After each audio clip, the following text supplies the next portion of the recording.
Hey guys, how are you doing? Welcome to the after show. Welcome to the late show. I hope all is well.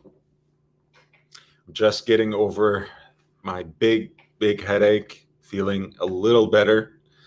So hopefully it will be all good. As you have seen, the physicians on the Archie Luxury live stream suggested that I take a little rest. Of course, there's no rest for the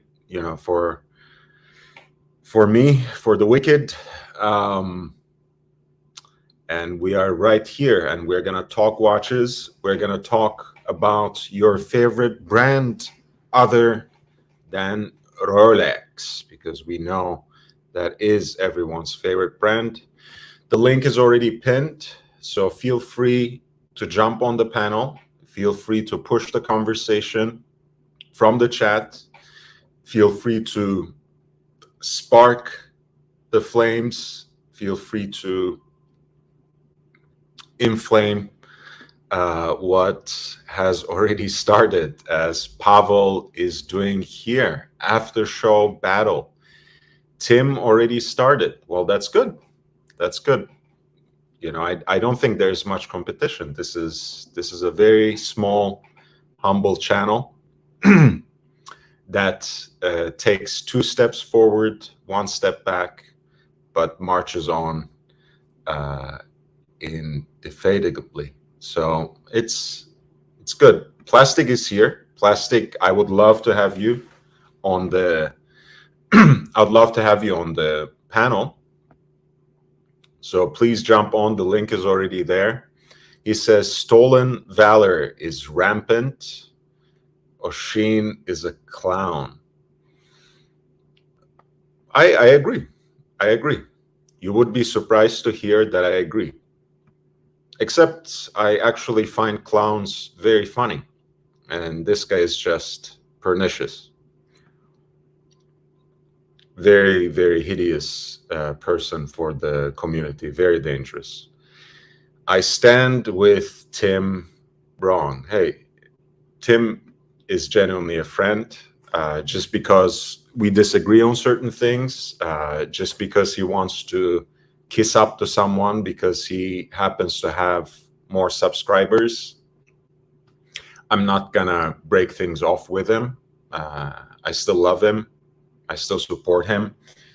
And I like him ultimately because he's good for the pontiff, and that's all that matters. Giorgio the chef says, Lord, just stopping by to see how boring this show is. No surprise. I haven't seen a contribution by you at all. Just keep super chatting the pontiff.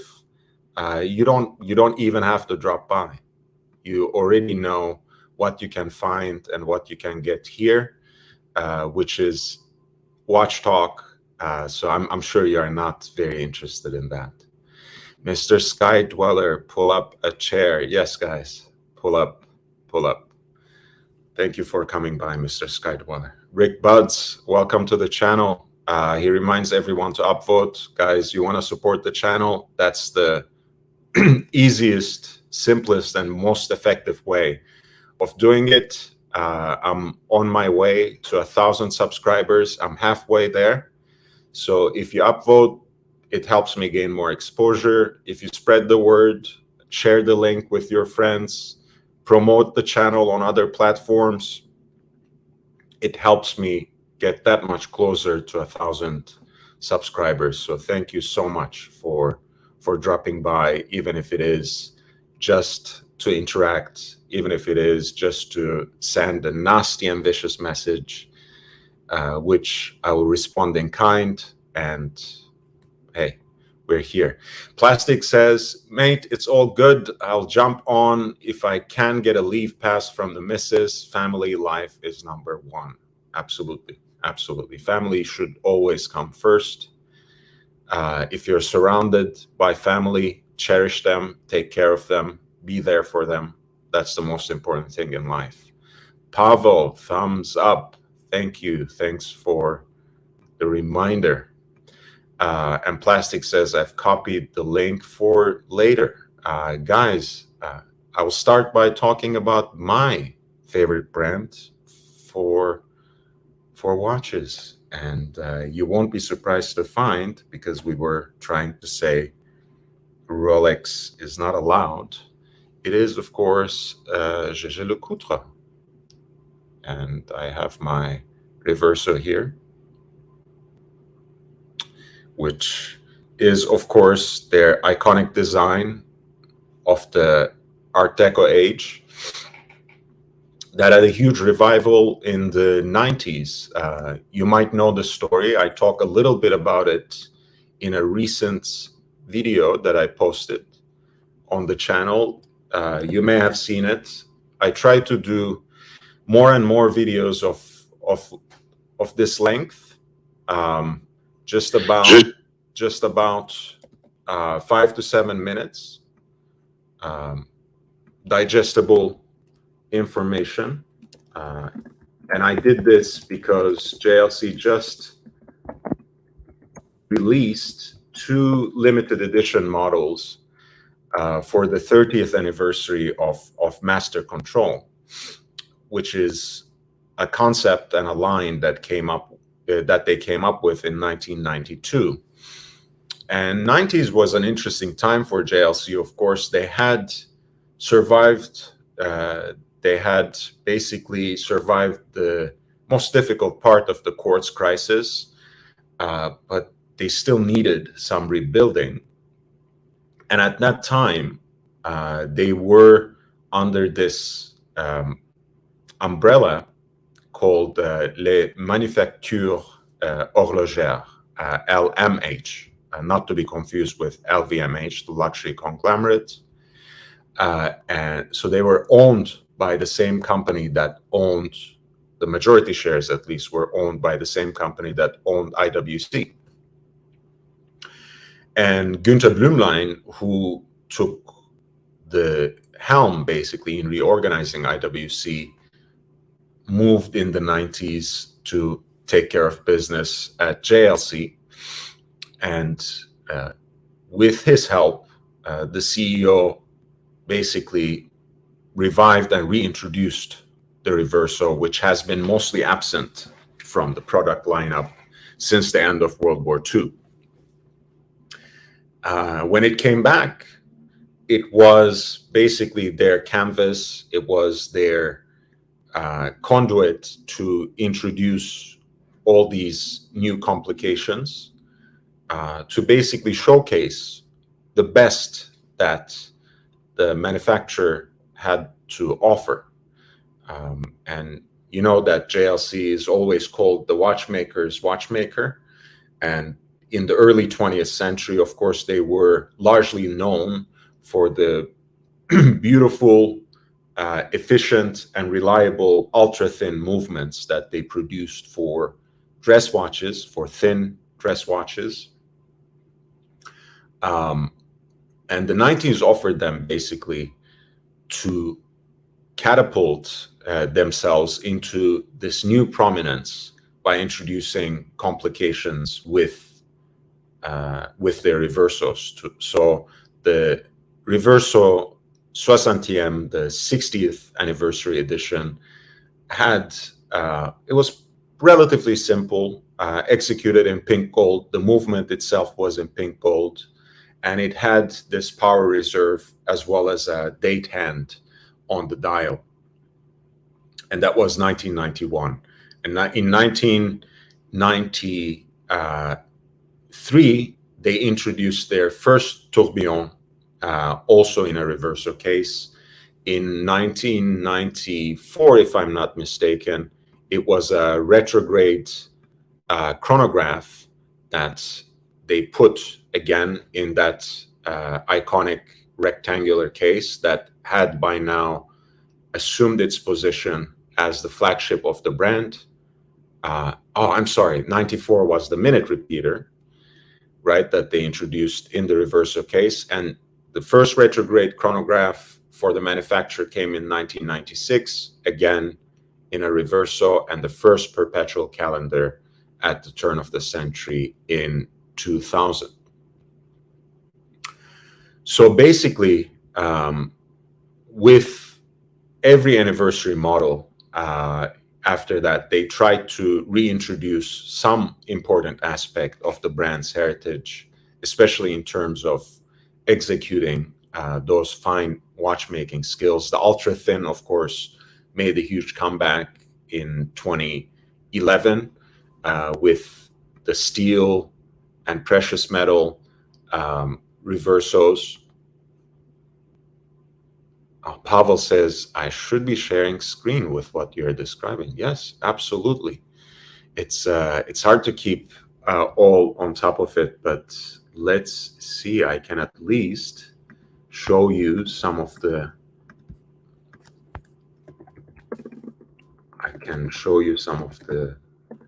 video where I did share these screens. So let's see. I'll have that run in the background perhaps. And yes, so this was, for example, the 2011 US limited edition for the ultra thin reverso, crafted out in steel. And the 60th anniversary edition, which these two gentlemen are wearing here. On the right, you can see Günther Blümlein, who reinvigorated IWC, reorganized Jaeger-LeCoultre, and also played a very important part, along with Walter Lange, in rebuilding A. Lange und Söhne as a brand from in the wake of the German reunification. And this is the Jaeger-LeCoultre CEO at the time, Henri Jean Belmont. So in the 90s, in that revival, the reverso was really important for them to showcase their watchmaking prowess. And this is the 60th anniversary edition in pink gold, the movement itself being in pink gold, the power reserve, and the date indicator right there. And at around the same time, right, that was 1991. In 1992, they came out with the Master Control series, right, which was basically for them to demonstrate their legacy of accuracy, precision, and reliability. And Master Control basically refers to the 6-week-long, 1,000-hour-long program they have that assures a standard of reliability, standard of accuracy that far exceeds the standards of a lot of the chronometer certification programs. BC, thank you. Thanks for coming by. And Mamba Mentality, it's lovely to see you. I was just talking about my favorite watch brand next to Rolex. So this is the origin of the Master Control series, of which JLC is today celebrating the 30th anniversary. And that 1,000-hour Master Control standard was something they introduced with this new line, and something they extended, of course, to the entirety of their production after that. And this is the Master Calendar they have just introduced for the anniversary. You can see that it has a sunburst blue dial in the middle and different shades of blue in different parts of the dial on the outer track, and another shade of blue, of course, for the date indicator, which is on the outermost track right next to the rehol of the watch. And of course, it comes with a matching blue strap. I do prefer this watch in a different color of a dial. that allows the moon phase to shine, honestly. But you know, it is what it is. The most important thing here for me is that this watch, being in steel,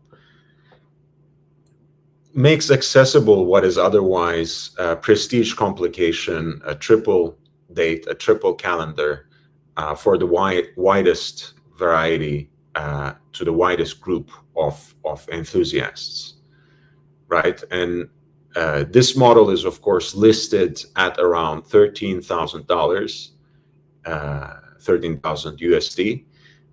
But in the secondary market, of course, you can find this model, not the anniversary model, but other JLC Master Control triple calendar watches for less than 10K. So what is otherwise quite a prestigious complication, and mostly crafted out in precious metals for you know, by the so-called big three, or quote unquote holy trinity of Swiss high horology, you have something here that can offer you something similar, something very close at a fraction of the price. And of course, they have, pardon me, they have the more simple, classically elegant version of it in Master Control date, again with that blue dial, same gradations of sunburst and maybe more ice blue on the outside. And yes, this is the secondary market. As you can see, you know, you have the 3-hander, or rather 2-hander with seconds on the sub dial around the 5K mark. You have the triple calendar right under 7K, right, with the moon phase. Of course, again, the older version with the black dial. It's all quite enticing. You have one in rose gold. In fact, let's pull up on Chrono 24, Master Control. Right, you see, for example, you have here, I will actually just say Master Control calendar, so we can look at the complicated version. And perhaps that rose gold one is already gone because it was too good of a deal. No, it's there, but it's reserved, as you see. The hands are a little corroded. But as you can see, you have even the triple date in actually in a precious metal that's right under 10K, right? 8.5, and you have the stainless steel here in triple calendar with the black dial that has actually the moon phase complication as well in this case, and an exhibition case back with that rotor with the added gold weight, and of course branded Master Control 1000 hours, and then it's very affordable. Box and papers, you see, right under 7K. Jake Brooks, what did you think of Tim Bradley hiring Teddy Atlas to corner him? Desert Storm was past his prime, but that was so strange to me. Yes, I will. Now I have to play one of my favorite boxing clips for you. I think that was basically a second renaissance for this guy. It was great. The Desert Storm. Minutes. Can you be strong for 15 minutes? Can you? Listen. Your concentration's leaving a little bit. Pick it up. Pick it up. Okay. Don't pull it straight out. Bend your knees and be strong on the inside and go around it. Let's control the outside. Look, the fire's coming. Are you ready for the fire? We're firemen. Okay. We are firemen. Got it, Coach. The heat doesn't bother us. We live in the heat. We train in the heat. Yeah, let's go. It tells us that we're ready. We're at home. We're where we're supposed to be. Flames don't intimidate us. What do? We control the flame. We control them. We move the flame where we want to. And then we extinguish them. Let's go. That's it, guys. Yes, Tim Bradley was a legend at 140, so junior welterweight. He became a champion at 147 as well. And Teddy Atlas was a great trainer for him, even though he came quite late in his career.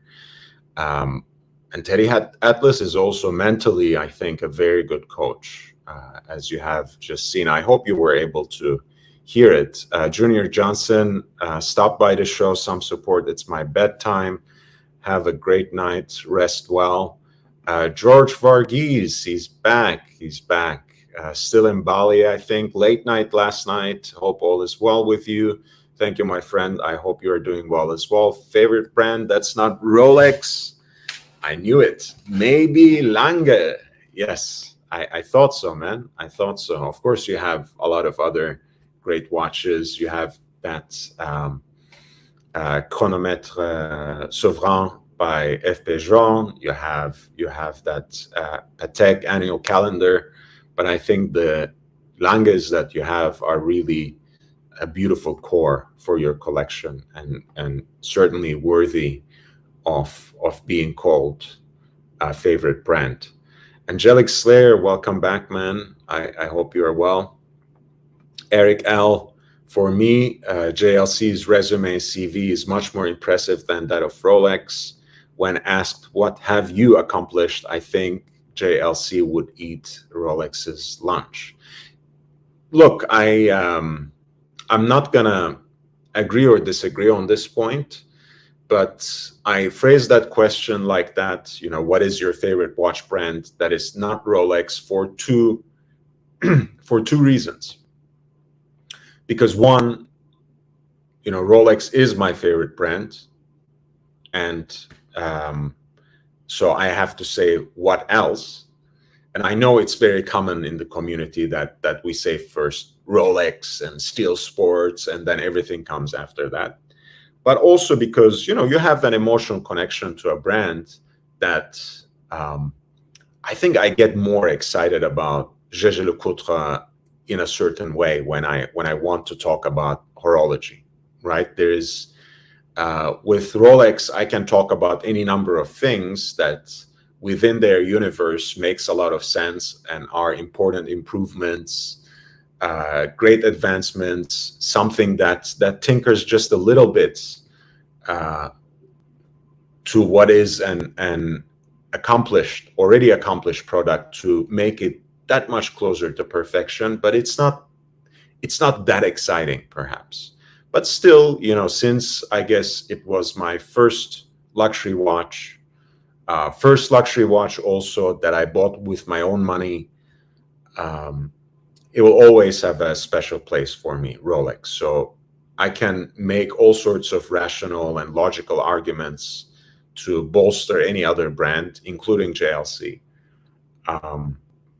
But in my, you know, little limited mind, it will never be Rolex. So even though you are mostly right,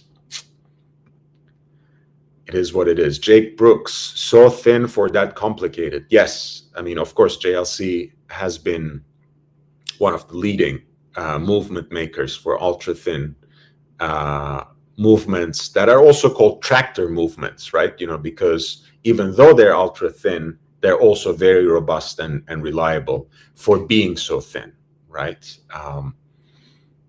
It's very good. Yes, you could hear that legendary Teddy Atlas motivation. Mr. T, welcome to Mr. P. Sorry, Mr. P, welcome to the channel. I got a slip up there because I was thinking about Teddy. Welcome to the channel. Welcome back. Triple R. they robbed Pac-Man. Yes, I think the first fight they had that was given to Bradley, I think Pacquiao was closer to victory there. I won't deny that.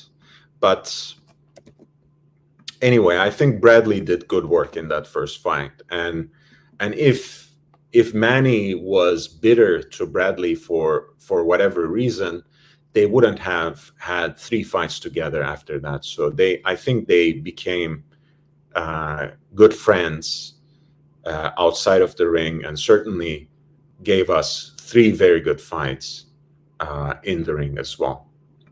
Yeah, Jake Brooks says Pac 1 was suspect. Triple R. Dear Lord, pull up duometer. JLC's best of the best for value and complication, history, etc. Let's see. JLC duometer. Oh, yes. This is a very good one.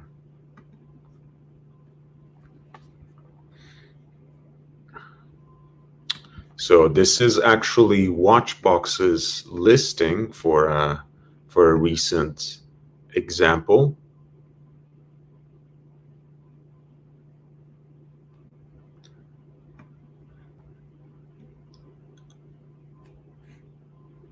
Oops. This is a little too large.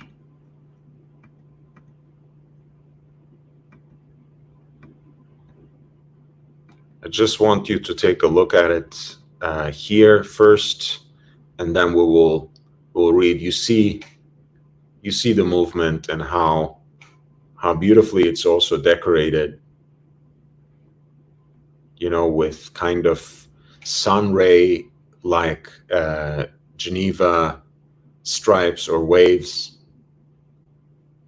It's an incredible watch just to behold, even from this perspective.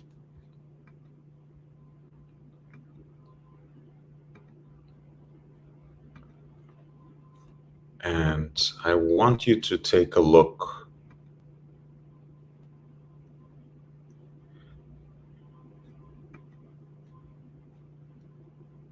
So this is the pink gold variant again.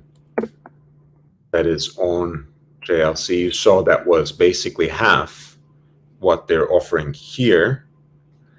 And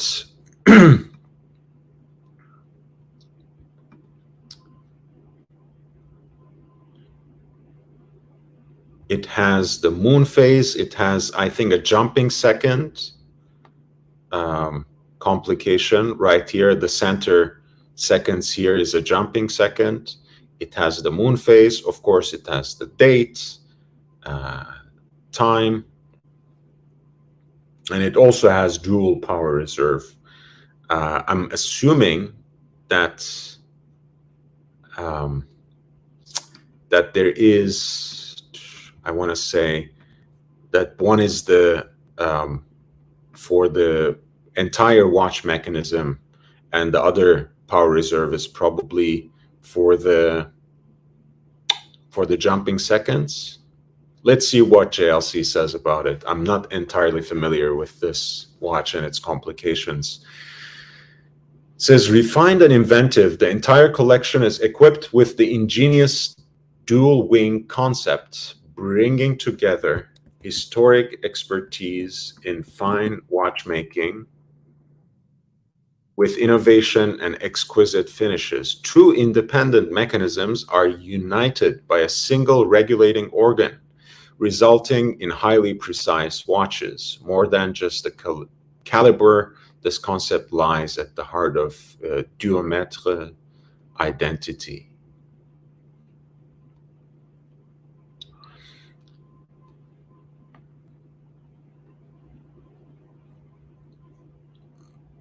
The symmetrical dial highlights the complications, accentuates every detail while dictating the aesthetics of the collection.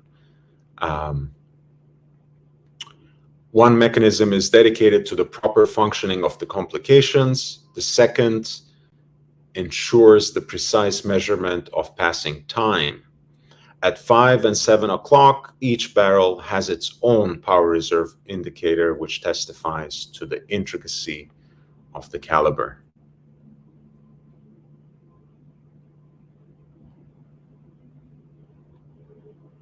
Right, you see here, again, the decoration, the two mechanisms. Yes, actually, they call that decoration Côte Soleil. So again, it's like sun rays, like a sun ray-like interpretation of the typical Genevan stripes.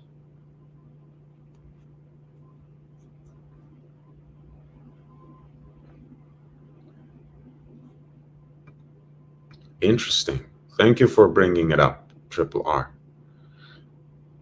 Yes, Ruslan Provodnikov versus Timothy Bradley was a great fight. George Varghese says, speaking of great boxing trainers, of course, Castamaro for Tyson, Freddie Roach for De La Hoya. Freddie Roach is a great trainer. I think he was better for Manny Pacquiao than he was for De La Hoya. I think De La Hoya's best days were more or less with actually Floyd Mayweather Sr. I think when Sr. was his coach, he was better than when Freddie Roach was his coach. Freddie Roach actually coached him when he fought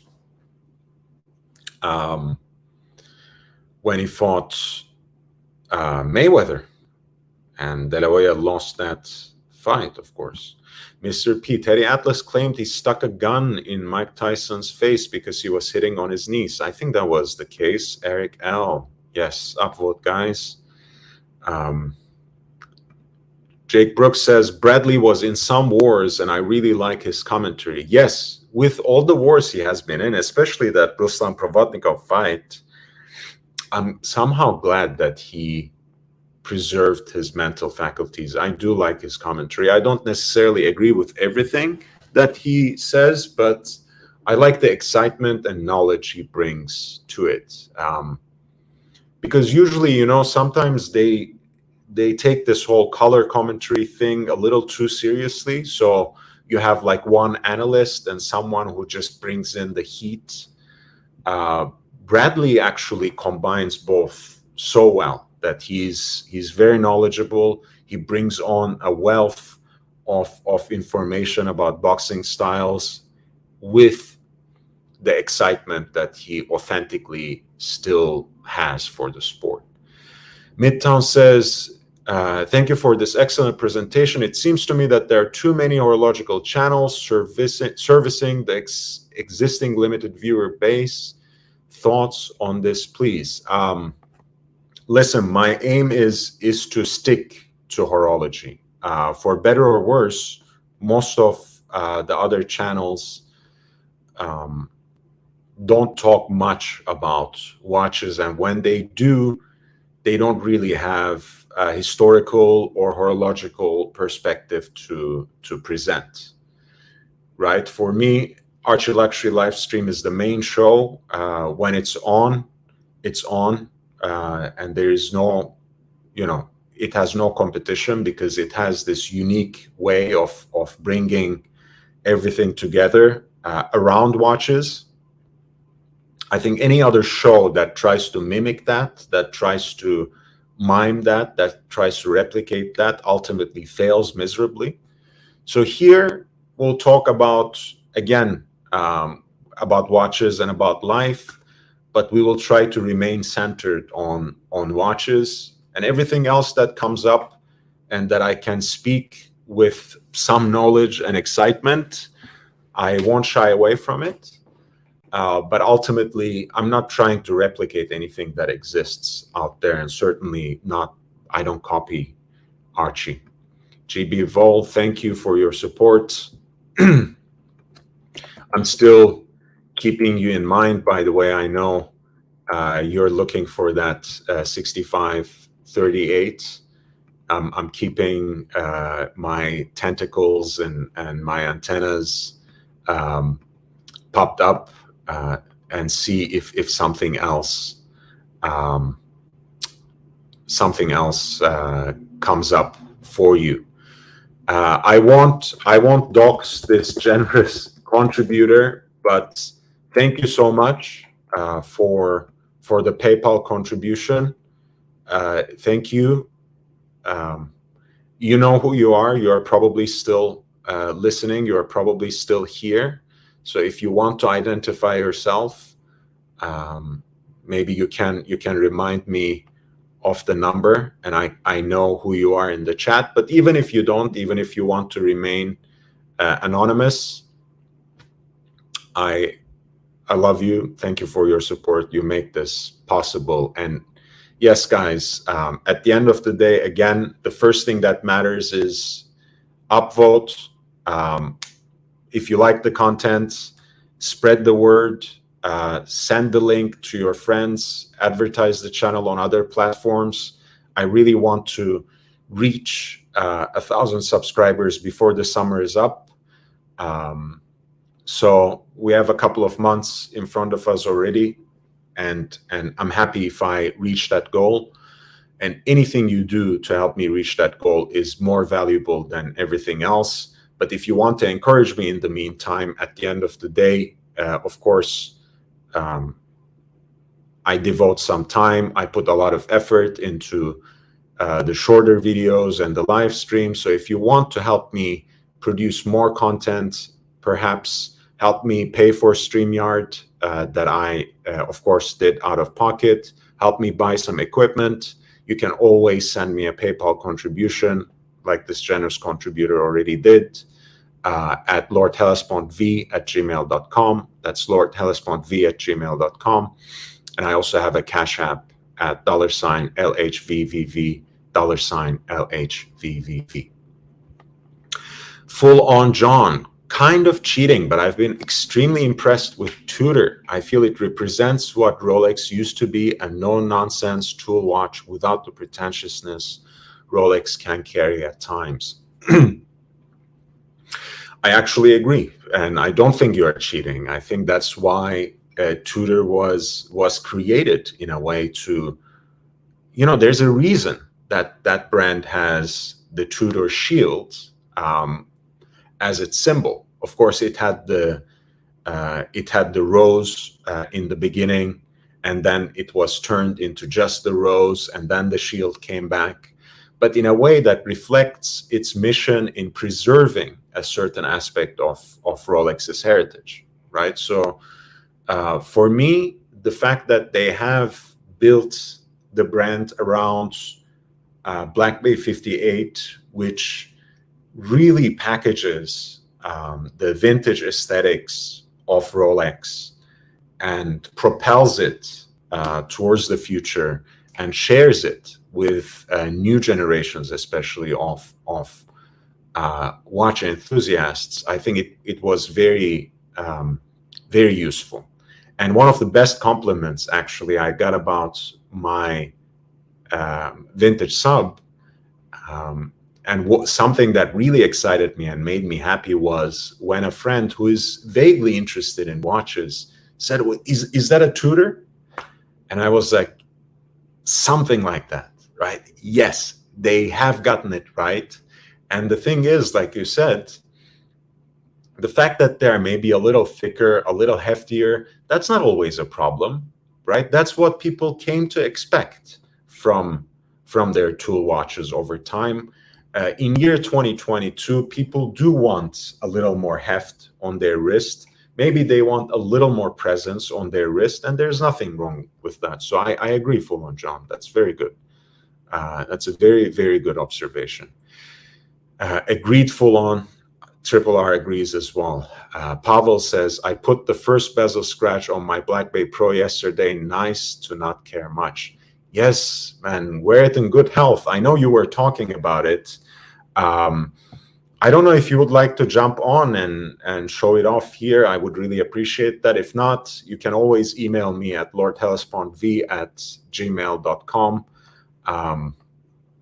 And maybe I will I'll get to show it off, of course, without disclosing any of your details. Triple R, if Oshin's Ego was a watch brand, what would it be? Zero worst, of course, right? Because it is basically a very average workhorse movement, right? Kind of something that is very, very plain and subpar otherwise, but that's dressed up as if it were something else, right? As if it actually carried some heritage, as if it were cultured, as if it were historically important, as if it had the provenance, right? All of this pretense that is carried over by zero worst or zero worth is, I think, the perfect brand for the pizza guy. Full on pizza box guy, I should say. Full on John, RR, Oshin would be Richard Mille, pure vulgarity. I think Richard Mille is better than that person. GB Vol, yeah, I wanted one. Didn't know how expensive they were, though. About 5 times over my max budget. Yes, remind me what that was about, GB Vol. Oh yeah, 6538. That's what you're talking about. Yeah, it's. I mean, look,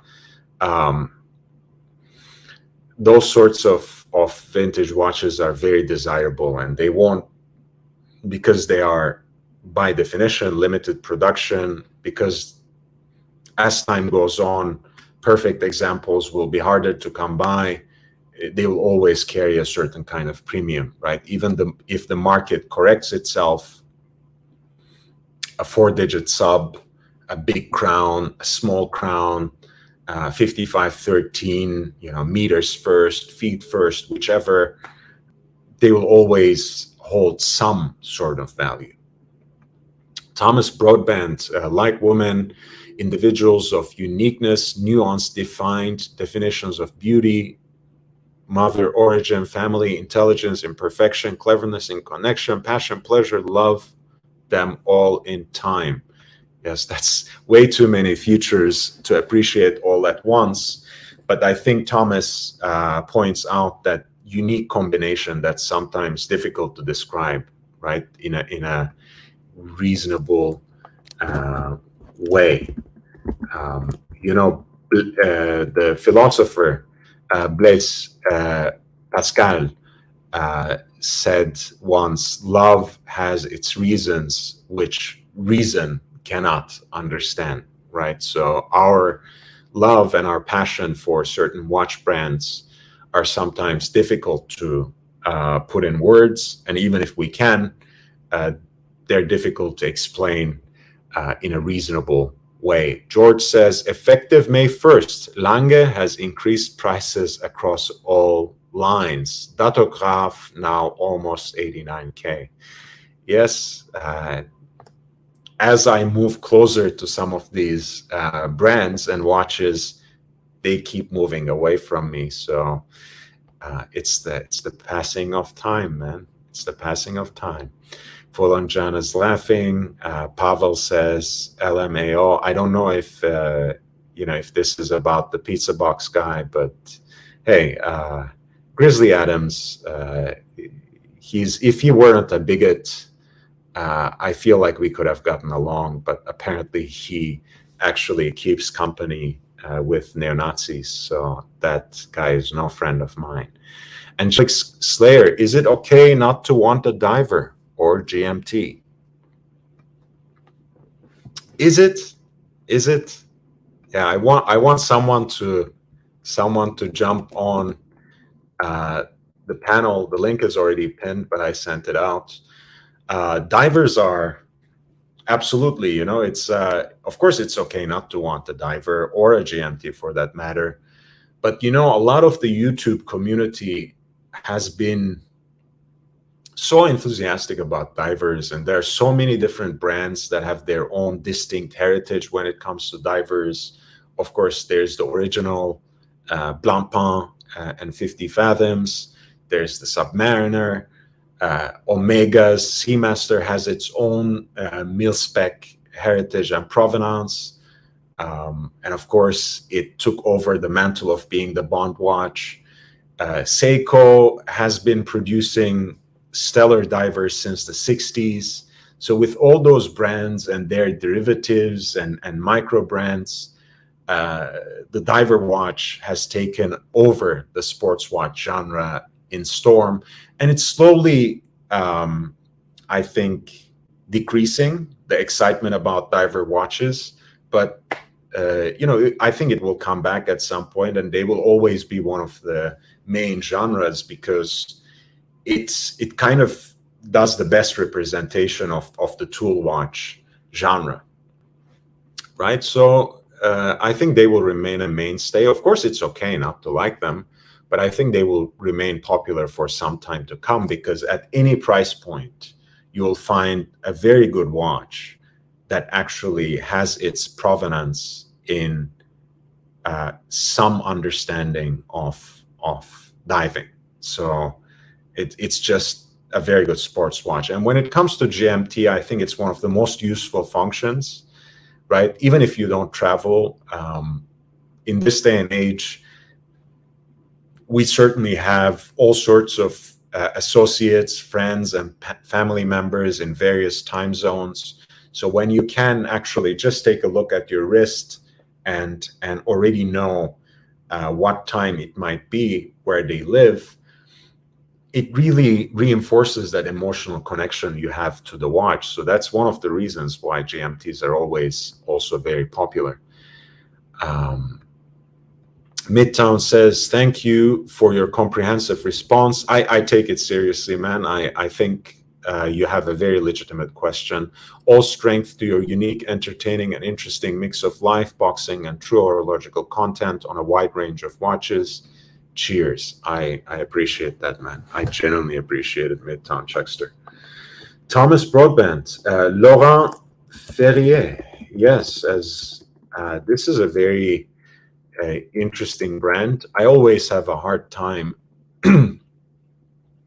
justifying these sorts of prices when it comes to brands that are relatively new. That's one of the reasons, why that's my reason for missing the boat on Patek, for example. And I'm sure over time I will end up beating myself. Laurent Ferrier, as you know, has himself a very important connection to both watchmaking and motor sports. Right? He was actually, I think he came third in the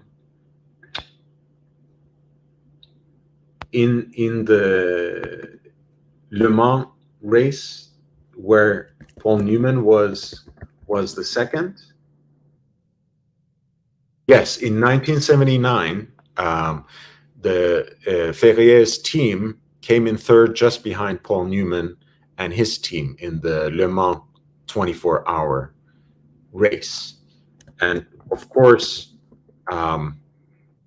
he worked at Patek almost for 4 decades as a watchmaker, later becoming a manager of product development too. So to call this brand a fledgling brand or an upstart brand is somewhat unjustified on my part, right? Because Laurent Ferrier himself actually has almost 4 decades of experience in one of the most prestigious manufacturers, of course. And I know our friend Bondage and Discipline just bought actually one of their dress watches. I think it was this one, the square micro rotor in ice blue. And you see, of course, like the snailing that's done on the micro rotor, the Côte de Genève that's done on the bridges, the perlage, the engine turning, all the decorations of the movement, the rubies and the blackened screws, and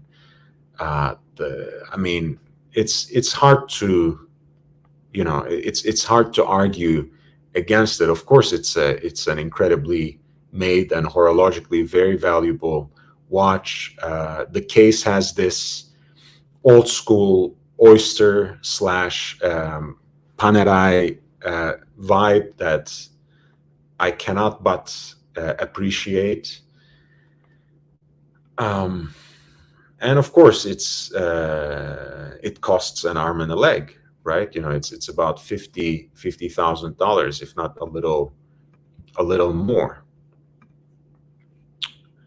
And they have a sports watch that's incredibly back ordered, I think by a magnitude of maybe a decade. I don't know what the actual numbers are, but of course, one of the things that really distinguishes a brand like this is the exclusivity factor, right? They make such a limited number of watches and that means two things. One, you'll be hard pressed to see it on another person's wrist, except if you are going to a party or dinner or cocktails that is organized by that brand. Two, the man hours dedicated to every aspect of that watch will be exponentially higher compared to something that is mass produced, right? And this is also right around the 50K mark. Thank you for sharing that, sharing Laurent Ferrier and reminding us of Laurent Ferrier, Thomas. That was very, very helpful. LF is awesome. George Vardy says, my friend who is a gray market dealer used to sell them at 50% off. Now it's at retail or above. People are moving away from Audemars Piguet, Patek Philippe, and Rolex into independence. Yes, that was also the trend in the vintage market in the last decade, right? The vintage watches, especially Rolex and Patek, really experienced the whole revival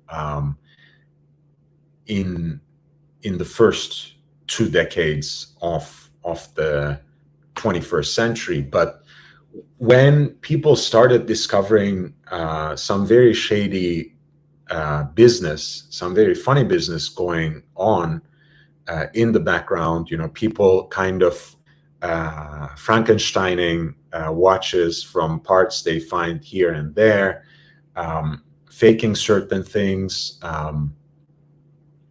dial refinishes that were done very artfully to make look original, modifications that mimicked very rare watches and that faked those rare watches. When people discovered that even auction houses were prone to making these sorts of mistakes, those people who were paying the high premium for very select, limited, and perfect examples of vintage watches have transitioned into a lot of new independent brands, such as FP Jaune and others.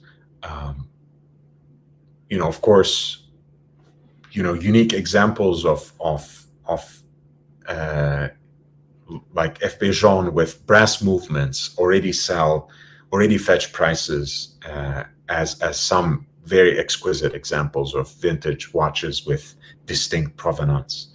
A steel a Lange und Söhne watch, right, which is extremely rare, of course, right? The only steel watch that Lange produced in any great number in their entire history since they were revived after the German reunification was the Odysseus, right? Other than that, it's usually one-offs and very special pieces. So when they go on auction, they also fetch incredible incredible amounts. Of course, we are not forgetting about Philippe Dufort, Roger Dubuis, and all these other smaller brands that have caught the world, the horological world, by storm.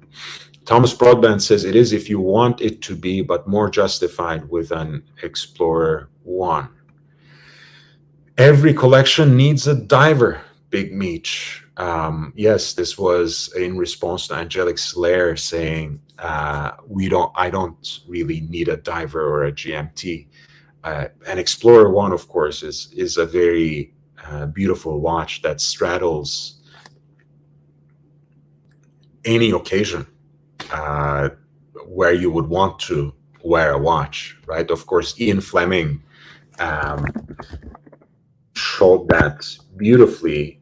He was wearing that watch when he was, just lounging and writing, but he was also wearing the watch when he was going out on a black tie occasion, for example. Right, you can see it here.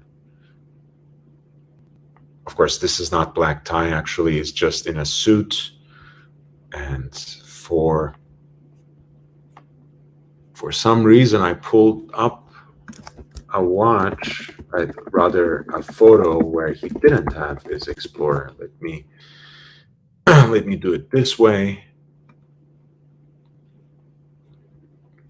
Right, you see here, for example, he's in a black tie outfit with a beautiful shawl collar, nice bow tie, cigarette on the holder, beautiful cufflinks, and you see a 1016 on that Oyster bracelet, right? You see the cocktail cuffs as well on the dinner jacket, not too shabby. But he also wore this watch, of course, when he was just lounging or writing. You can see here in a photo shoot, he's wearing it. You see he is here in a shirt, a night shirt possibly, or just a silk shirt. He's wearing his 1016, sitting by his typewriter. And again, sitting by his typewriter. And once again, wearing his 1016. Yeah, an Explorer 1 still is one of the most versatile watches in the Rolex lineup. Thomas says, love Laurent Ferrier's humility, passion, and confidence. Yes, he's a very, very nice man, seemingly. I mean, I've only seen him on YouTube videos, so it's hard to tell. But he speaks about, his life and watches in quite a compelling way, I have to say. Eric L. says about the divers, agreed, and I align with your thoughts on water resistance, right? Yes, a sports watch needs to be water resistant in a convincing way. Screw down crown, ideally.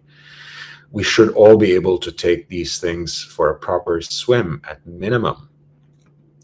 Jake Brooks says, Paul Newman rocking the Daytona in the 24-hour. Yes. Full On John says, to Big Mac diver, GMT chronograph dress, everyday beater. That seems like a great 4-piece meal deal, hunger buster. Thomas Broadbent, it hit me and laughed at the wonderfulness of the Cansport tourbillon. It just is. Yeah, this is, that's a great watch. He's making to order, right? Laurent Ferrier makes to order, so the dealers are not putting prices, or not cutting prices, sorry. Jake Brooks says, so here's my thing on GMT sub with a dress shirt. It has really quite boxy straight lines on the side, easily catching the cuff. Yes and no. Yes and no, because I suggest you go at least 5 digits, you see? That doesn't catch the cuff. Fits really well. Get a 5-digit, put it on a nice strap, once every so often. Nice leather strap, and you can wear it on any occasion. It's not a dress watch, of course, but you can certainly wear it with an Oxford shirt if you want, with a dress shirt. Certainly with a, if you are still wearing a suit or like a sports jacket to your job, you can certainly wear a Rolex sports watch in a professional environment. I think that's always a great choice. Paulway, very, very dedicated supporter of Archie Luxury, eating in the Beamer. Paulway says, just watched Power of the Dog, not been enthused by a film in a long time. It was fantastic. I haven't watched it. I don't even know what that is. I haven't even heard of it. So thank you. Thomas says, suggestion, working buttonholes on a suit jacket, leaving one unbuttoned, or your choice. Yes, I mean, that's if you have the option of getting bespoke or made to order, made to measure, that's always an option. Even when you get off the rack, right? A lot of the brands have basically the buttons just stitched on the cuff, right? On the sleeve rather of the jacket. So you can actually go to an alterations tailor where he or she would arrange the sleeve length to your specifications and then cut the buttonholes. And that's always a nice option. It's a good way to own up to your tailored clothes as well, make them your own, and make them something more personal, more specific to you, more custom. And of course, it can help you to fit into them better, even with your watches, right? Same thing with shirts. Even when it's off the rack, if you can actually arrange at the very least the placement of the button, right, to give yourself a little more room, maybe, or maybe less room, so it actually fits tighter over your wrist and over your watch rather than being too loose. That's that's the kind of attention you might want to pay to your clothes. Maybe not. George Vargy says, I'm currently looking at Ferdinand Berthoud and Christophe Claret, just looking for now. Yes, those are, again, very exclusive, smaller independents. Gas says, who is that dude in your avatar? I'll show that picture. He was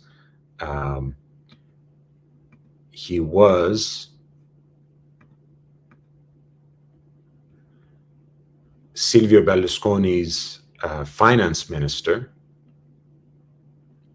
Let's see if I can. Yeah, there's that picture, just so we know what Gaz is talking about. Right, this is the guy, Gillo Tremonti. He was Silvio Berlusconi's finance minister. And there he's wearing a Rolex Submariner. So I thought it was a nice little inside joke. Gas says, proof of upvote. Yes, guys, we have just passed the 1 hour mark. Thank you so much for your support. Every vote counts. Everything you do for this channel, each form of interaction is very valuable to me. I'm doing my best, putting the work in, putting the effort in to reach 1,000 subscribers. I run these live streams, but I also prepare a lot of shorter videos. Please check them out. I just recently did this short video on JLC and the Master Control series, especially since they came out with these two models for the 30th anniversary. So you can start by checking it out. And please subscribe if you haven't. Spread the word. If you can share the link of this channel on other platforms, if you can bring more people in, that's most valuable. I really appreciate it. I had a very generous donor today earlier. Those kinds of PayPal contributions and contributions on Cash App also that are specified in the ticker, they help a great deal.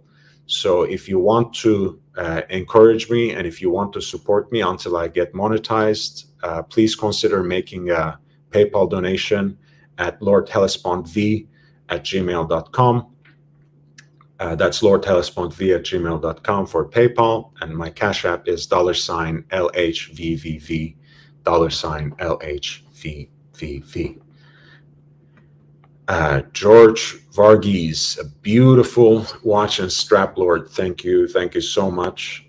My first real watch was the Pepsi 1670 back in 2002. Yes, this is a same reference. This is a Coke, and you will recognize by the Holz case and the slightly aged tritium on the dial. This is a little earlier, 1997. Coke 1610. And of course, I have the Oyster bracelet as well, but it's nice sometimes to wear it on something different. Angelic Slayer says, Explorer 1 does look amazing, Lord. There's a side-on photo of Churchill wearing his Datejust with a Jubilee that I love. Yes, I think a Jubilee bracelet Datejust, like a 4 or 5 digit Datejust, on a Jubilee bracelet with a fluted bezel. That's also a very classic look. I really love that. I just saw, I don't even remember where it was, but I saw like a 70s photo of Harrison Ford wearing his Datejust like that recently. I'm sure Jake's Rolex magazine, as you know, who has all these wonderful pictures, he must have some photos. There you go. It's Datejust with the Buckley dial on a Jubilee bracelet and a fluted bezel. You see, I mean, that watch looks amazing, and that vintage size, there's no problem. No problem. The 36 is just fine. And you see, this is the engine turned version, as you can see. This is steel on steel rather than the white gold bezel. 1603 it is, I'm assuming.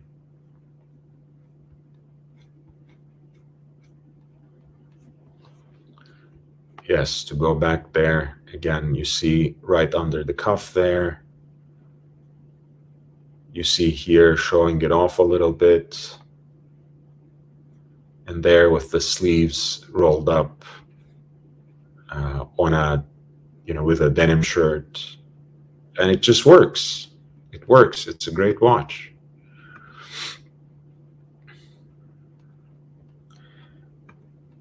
Pavel says, can you arrange a fitting for a Rolex big suit?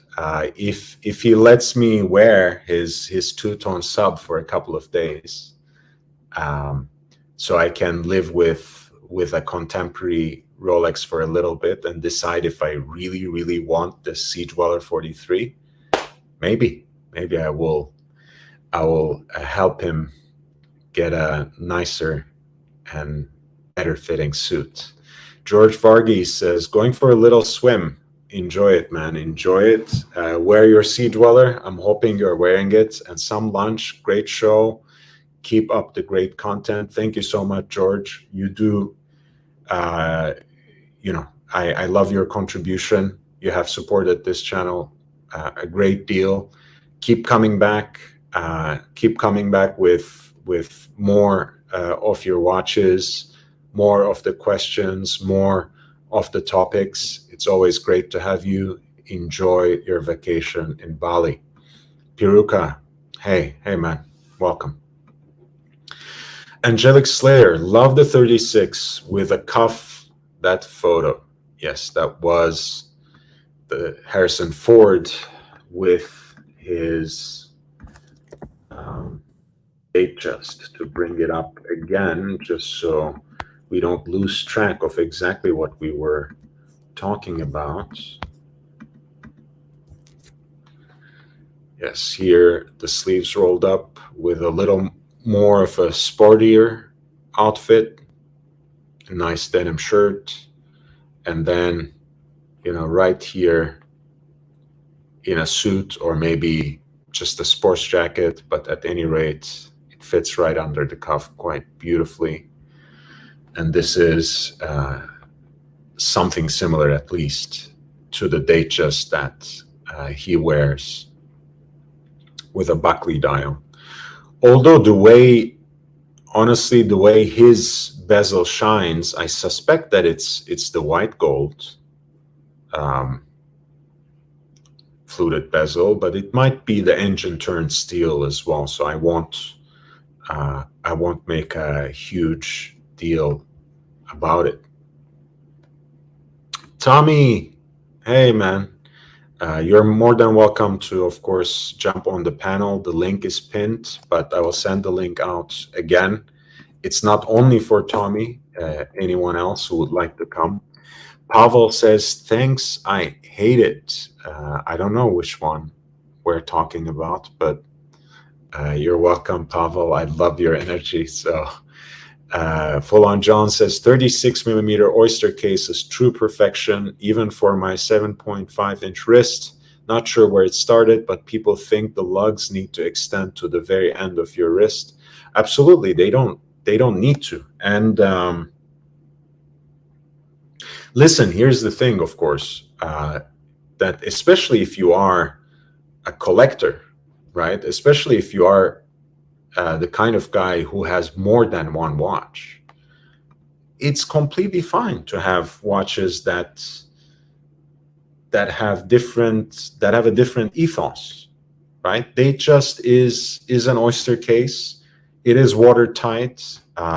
It's great for the everyday, but it's a dressier Rolex anyways. And for a dressier watch, for a dress watch, it is conventional and it is more accepted that it should be smaller, that it should be more discreet. So of course it doesn't have to have the same kind of presence as a Submariner. It certainly won't have the same kind of presence as a Sea Dweller, right?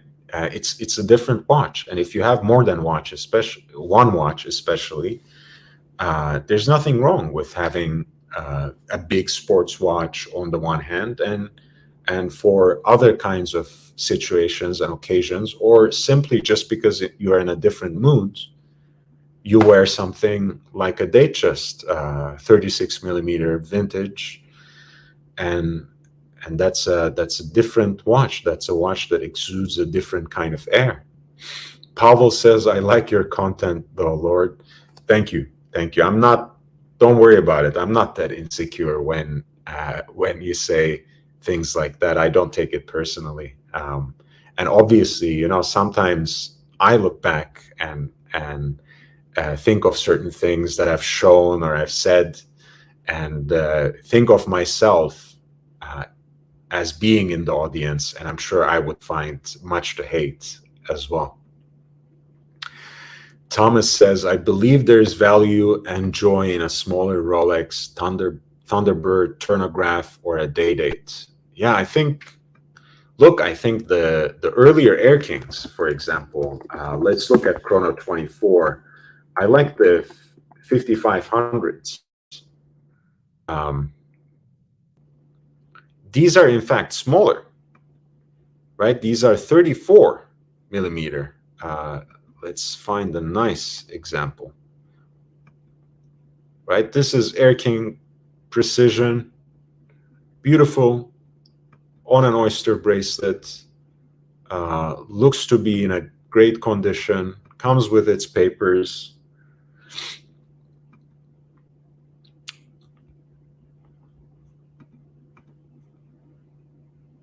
Right. So I mean, it looks to be in fine condition. I shouldn't have said great, because it's always hard to make it out from just photos on an eBay or Chrono24 listing, but it looks to be in okay condition.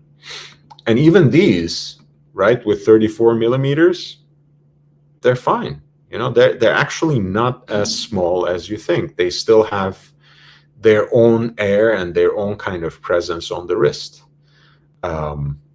If you're a giant, I understand. You know, it might be too small for you, right? It is always possible that a watch is too small for you, as it is always possible that a watch is too big. But I think certain watches are designed to be smaller. They are made, and certain watches are made to be larger. Because of certain functionality, because they need to have a certain kind of presence and heft. It depends. It depends. And for different kinds of occasions, for something more subtle, a lot of the older Air Kings, a lot of the Datejust 36, 4 or 5 digit references, they're great. And usually they offer a great deal. I think this is because it's a good example, and it comes with papers. Maybe it's a little higher than usual, but I'm sure you should be able to usually find something under 5K. And this is, of course, a painted dial, so stay away, run away in the other direction. But imagine if they hadn't destroyed this dial to make it a hype color. This could also be a decent starter watch for anyone, for a young person especially. Would be beautiful. And that's 34 millimeters, even, not even 36. Thomas, yes. Oh, Pavel, you hated the Harrison Ford Datejust. Yeah, I understand. The Buckley dial can make Datejusts a little too heightened in that dressier aspect, so maybe it's not that great. Angelic says, I've got a 1969 Oyster Date 34. Yes, with a tropical black dial with gold hands and indices, and the plexi looks awesome as it sits up. Similar with my 1601.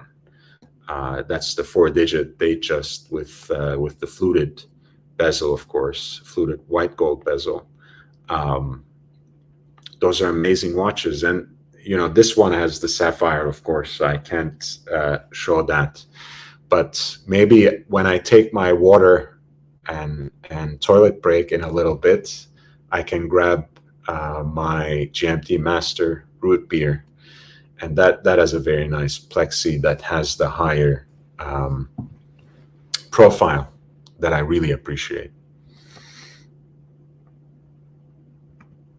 Thomas says there are some unique choices in the Air King dials. It's too small.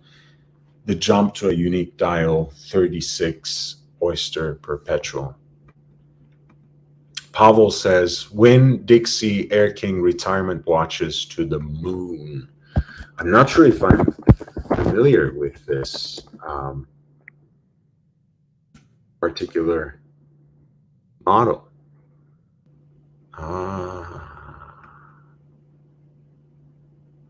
Nice. This is like the Domino's Rolexes, right? It's like a logo on the dial kind of situation. Right there. All right, you guys take a look at that. I'll be right back.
Okay, we are back. So this is the Winn-Dixie 10th year, I guess, or is it retirement?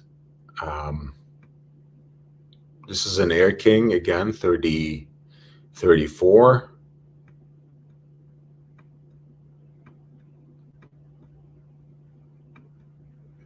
It looks nice, honestly. And this is a 5500 as well. Of course, it's already sold. I don't think they would come out. They would be for this price at this point. Yeah, this is on Chrono 24 now, for example. And it is almost, yeah, it's 9,000. 10 years safe maintenance.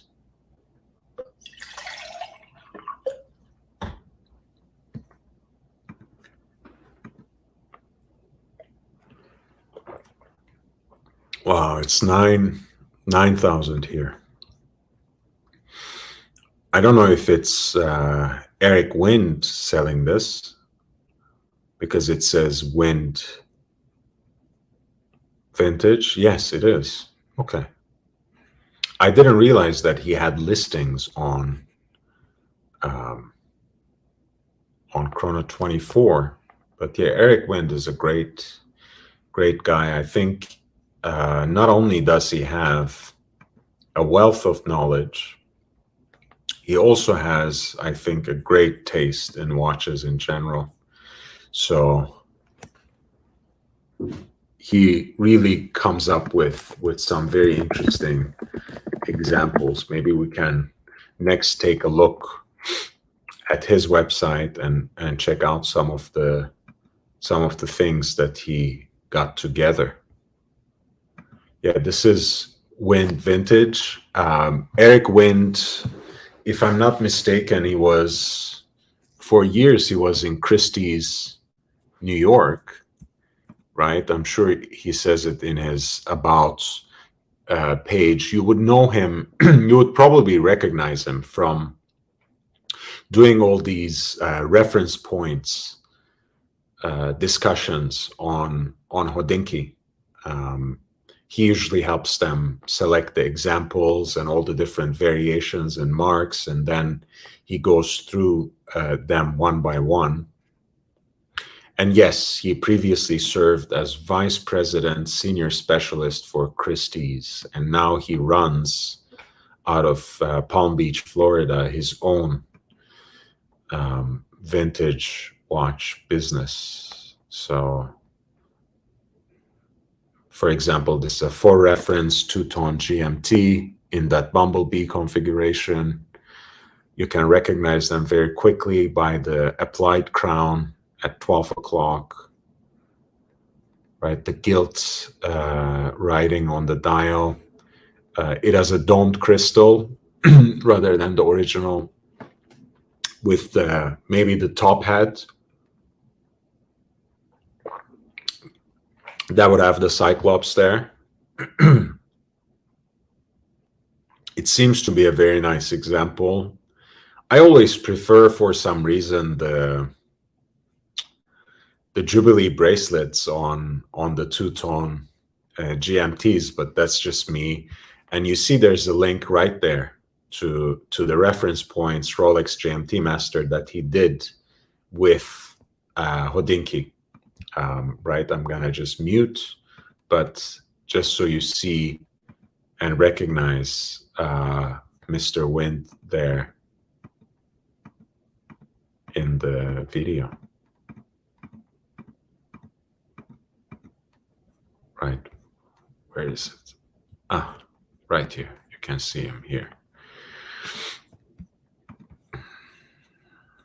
We were just talking about Datejusts. Of course, this is a 5-digit with the tapestry dial, all silver, very beautiful monochrome configuration. But there are so many different textures and finishes, you know, with the dial, of course, and the tapestry pattern, the white gold bezel, fluted, and then the steel of the case and the bracelet and the Jubilee bracelet, of course. It's a very beautiful watch, and even though it's so strictly monochrome, it has a lot going on actually that would catch the eye. And again, this is of course a 36, right?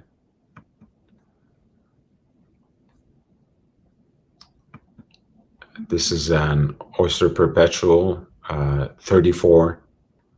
Again, you know, a perfect little watch, a very unique blue dial there. The GMT was 19,000. That's the thing with Wind Vintage, of course, since he has built that name and that brand and that sort of trust. He also charges a huge premium. So the GMT was, the two-tone GMT was 19,000. As you can see here, it's already on hold. The 5-digit Datejust was 6,000. That's also on hold already.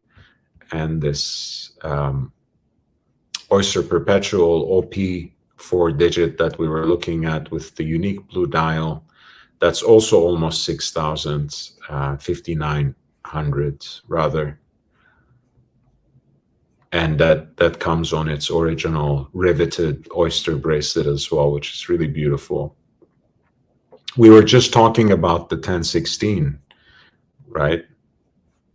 And he did our reference points on that too. As you can see here. And there he's selling a very beautiful example with the riveted bracelet. And that's almost $30,000. The market has gone crazy.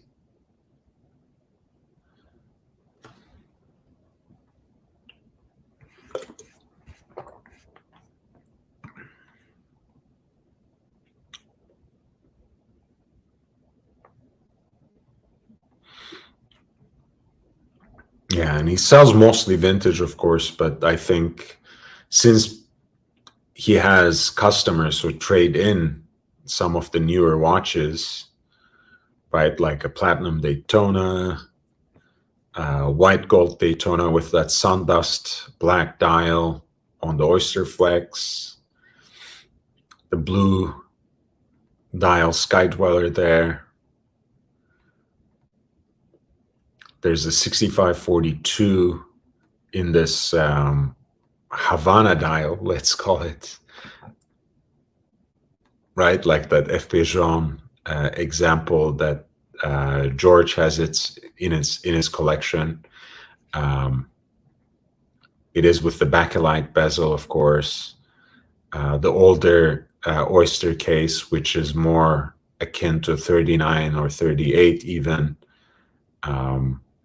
Riveted bracelets, bakelite bezel, tropical dial, and of course, we're already in 6 digits from 1959.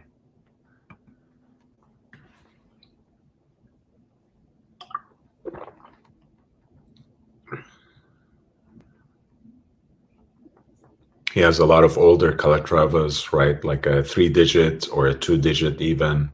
He has a 517 white gold, $35,000.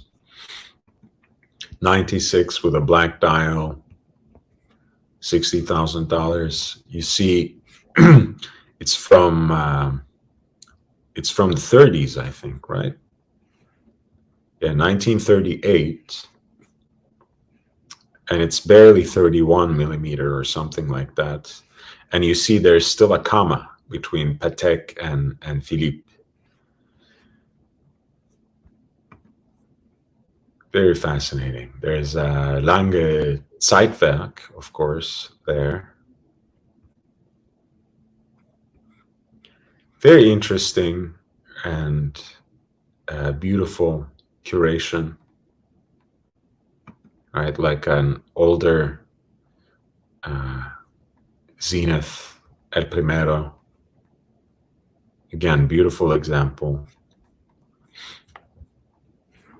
28,000.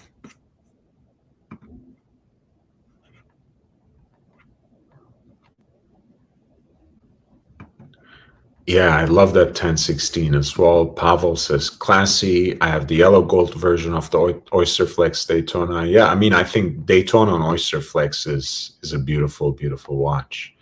What is that one on leather? Which one did I miss? Let's see. This one, this is like a 1930s Patek Calatrava, basically. Reference 96.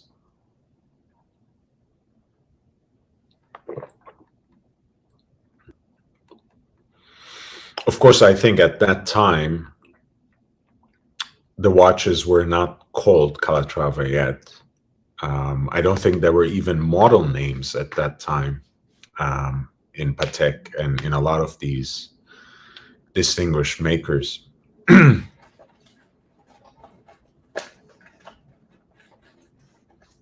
yeah, this is a yellow gold 30s Patek dress watch, basically. Is going to be very small by modern standards, but once again, you see, I mean, it doesn't look absurdly small on that wrist there, right?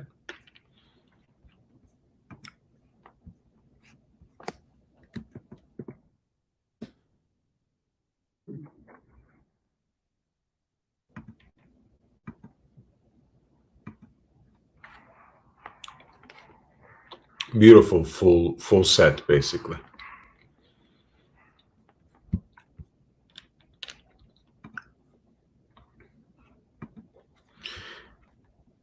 Yes, this is Mr. Wynn's website, J617. And yeah, I mean, that's a very nice way of presenting an old school dress watch, right? On a lighter tan leather strap with contrast stitching, right? It really makes it a little lighter, maybe a little more dynamic and youthful without losing that edge of classical elegance. And I think that black dial is actually quite beautiful. It just sits right against the yellow gold. It's beautiful. Old Angelic Slayer looks beautiful, that Patek. Yes, I agree. Old 29 says, hi, comparing you to Tim. I was there a minute ago. Okay, good. Comparison shopping is good. I'm a comparison shopper myself.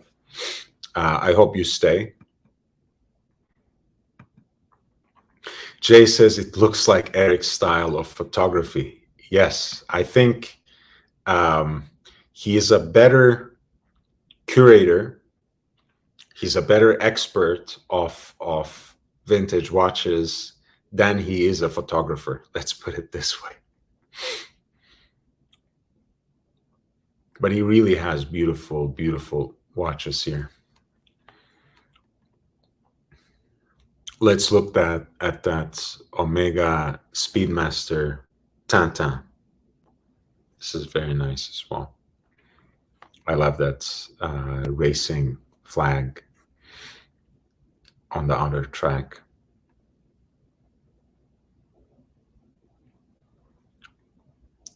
Great. And of course, he did this one too, if I'm not mistaken, right? The reference points for the Speedmaster with Ben Clymer. Yes, exactly. Man.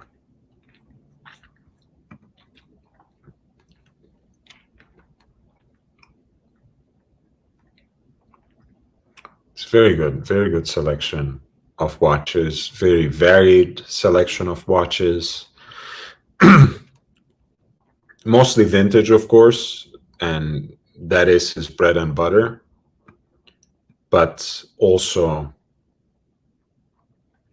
some modern examples, since I'm assuming, again, this is the kind of watches sometimes that people,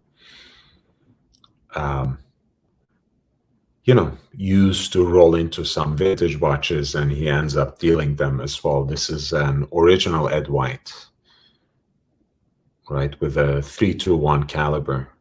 Beautiful. Yeah, very beautiful example. Great, honest condition. Apparently it's already on hold, so we don't know what it sold for, but it has the it has the archive extract.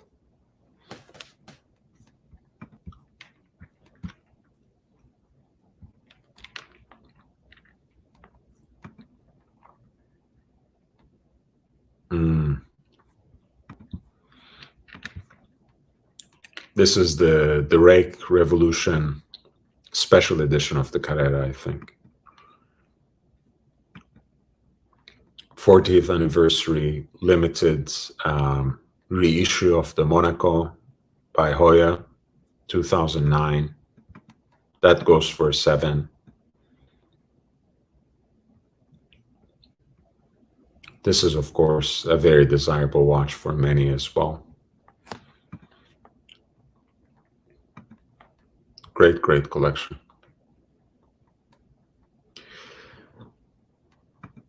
Tim was looking at Grand Seiko. How's your headache? It's still there. The migraine is still there, but I'm powering through and trying not to complain about it. Thomas Broadband says, understated. This was about the Patek Calatrava 96, the 30s dress watch. Very discreet and very beautiful watch. Jay says, Eric always zooms on the wrist porn. Yeah, maybe that's what we all need, right? Nothing too aesthetic. Something that just shows something that relates the feel of the watch on the wrist is maybe more than enough. The one thing I want to look at, since he had that Lange und Söhne Zeitwerk, I want to see if he has a picture of the movement. Yes. Okay, so he's not that obsessed with just the wrist shot. You see, I think this is just great. I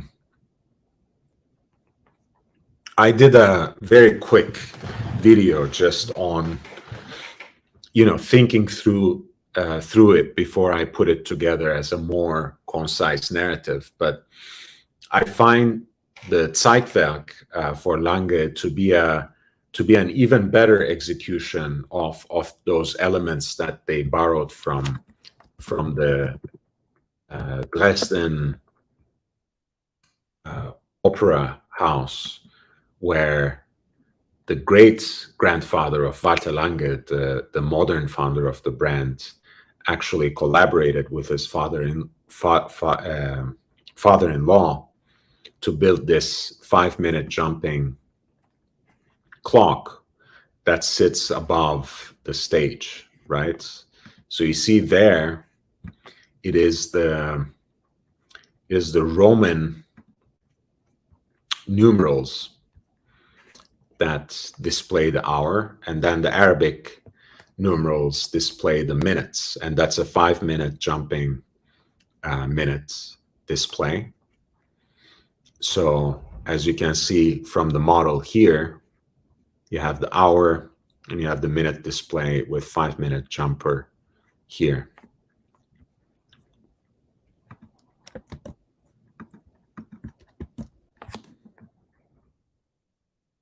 Right, there's the model. Roman numerals for the hours display and the 5-minute jumping 5-minute jumping display here with the Arabics. And that's how it sits right above the stage. And I think that's a great inspiration for the Zeitwerk here, which has, of course, seconds on the subdial, hour here at what is conventionally 9 o'clock, and of course, the minute display here at what is conventionally 3 o'clock. And of course, here in this watch, the minutes advance one by one. And this is a power reserve. Ab meaning down, auf meaning up, so off and on, more or less. And here, as always, the beautifully engineered and decorated movement. This is a limited edition, of course, of 200 pieces in platinum.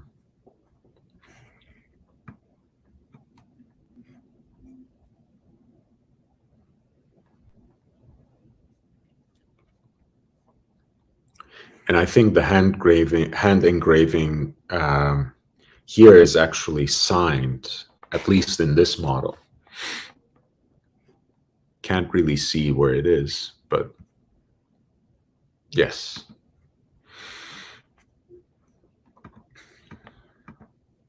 Angelic Slayer says, I love bubble backs as well. I'd love a gold bubble back. This is the vintage Rolexes. Ralph Lauren was at some point one of the biggest collectors of Rolex bubble backs. I don't know if he still keeps that collection or what happened to that collection. That Omega is like the Michael Schumacher one that I'm still hunting in orange. Yes, I love those Omegas, actually. Oh, wow. I'm very behind on the chat, so let's see if I can.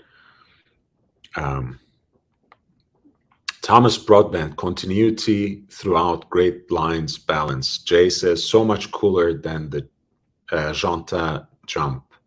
Yeah, look, I mean, you know how obsessed with Gérard Janta's designs I am in and off itself, but that brand that he had, I never really found anything that really intrigues me, even though some of the designs are quite amazing. When I passively observe Lange, Thomas says, and let the details reveal, I like it. All 29 says, Lord, Tim does have OC on over there, but your knowledge is more interesting. Thank you. I like them both. I like both Tim and OC. J617 says, Lange calls it their digital display. Exactly. I mean, that's what it is. We came to know digital display for hours in electronic / quartz powered watches, but this is a digital display as well. The Zeitwerk is a digital display.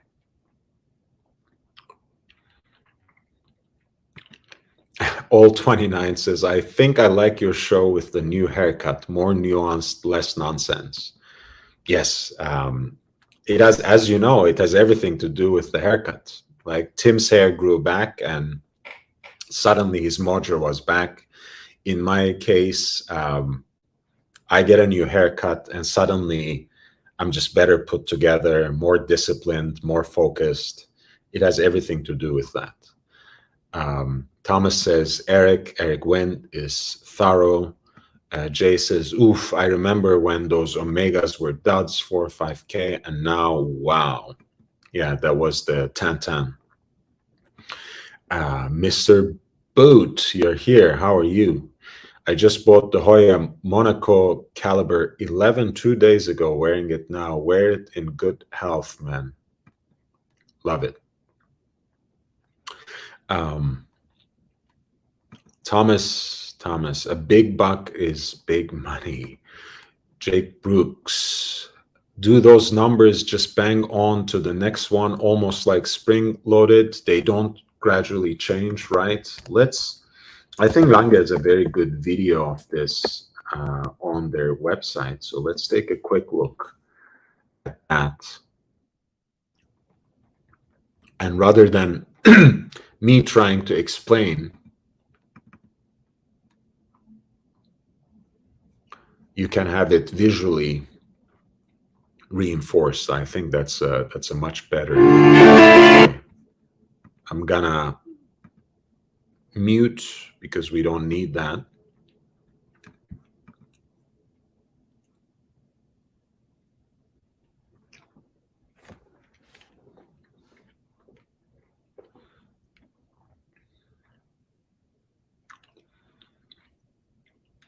Yeah, it's just their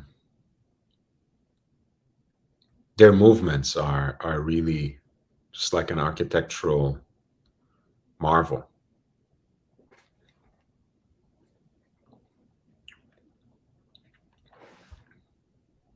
You'll see it now, the jumping.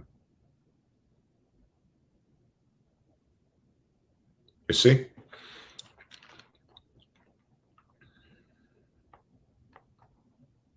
I mean, of course, you know, we are so used to, you know, dishonest marketing and all these tricks some brands use that sometimes you don't even believe when good brands present their products in a certain way. But when Lange says, you know, jumping minute in a digital display, they actually mean what they say.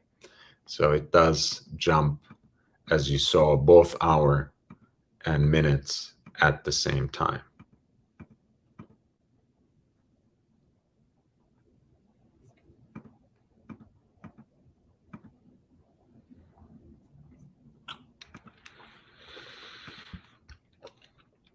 Jay says, yes, Jake Brooks says that is slick. I agree, it's beautiful. About Ralph Lauren, Jay says he sells a lot of his vintage collection at the Madison Avenue Polo store. Yeah, the Mansion, right? Very, very overpriced. The Rolex and other brands. Speaking of which, I know Paul Silesius got very recently a nice rectangular, or rather square-shaped Ralph Lauren watch in the secondary market for a song. I just want to pull up his Instagram with that.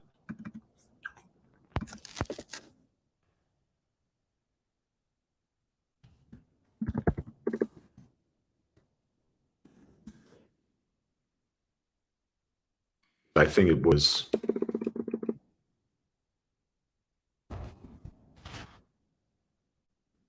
Urbanitas. Yes. I think he said something like $3,000 or maybe $3.5. Right? It was this.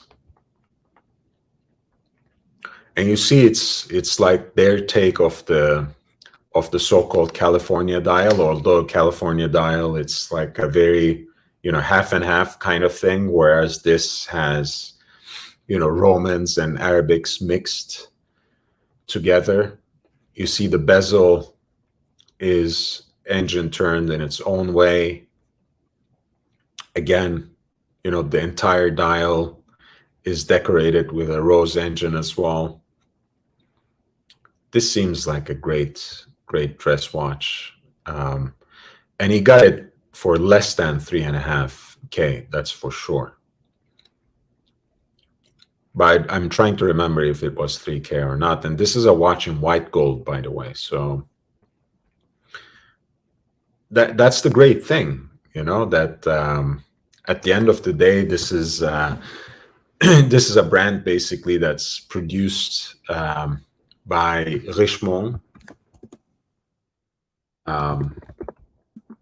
And I think a lot of times they use Piaget movements, because a lot of the Ralph Lauren dress watches are very thin and very sleek. And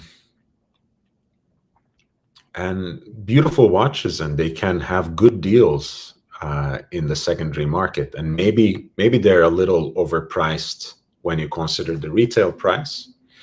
But for us collectors, for us enthusiasts, it's a great deal in the secondary market.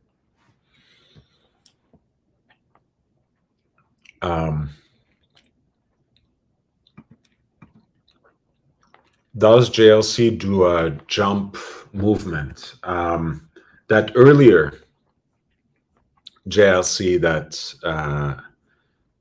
I showed, the duometre, that was a jumping second. or at least had a jumping second movement. But I think you are, if you're talking about JLC doing something similar to the Zeitwerk, I don't think so. I don't think there's any other brand that I can name off the top of my mind that does a digital display with jumping hour and minutes like Lange. I know I have some great knowledgeable people in the chat who might be able to maybe provide a few examples. Maybe there are alternatives. And God knows that I don't know every other brand in the market today. So if there are any with jumping minutes maybe, or jumping hour,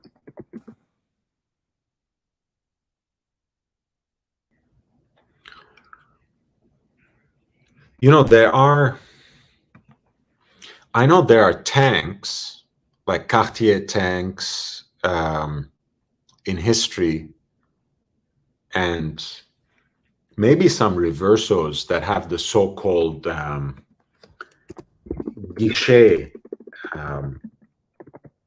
kind of design. Let me see if I can. Yes, this one, for example. Right? It's a very nice gimmick, right? Impossible to read almost. This is a digital display. Imagine this watch is small itself. You have that little window where you can peek the hour display. And you have, you know, the minute display here. Must be impossible to read, but an interesting watch to wear for sure. And that is platinum, apparently.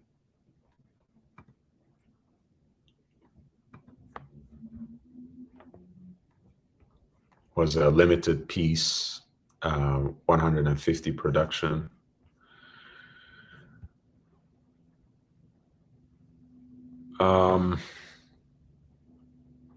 Apparently was introduced in 1928 as a limited edition to very, very important clients. Guichet, of course, means window in French. It refers to these counters for hours and minutes.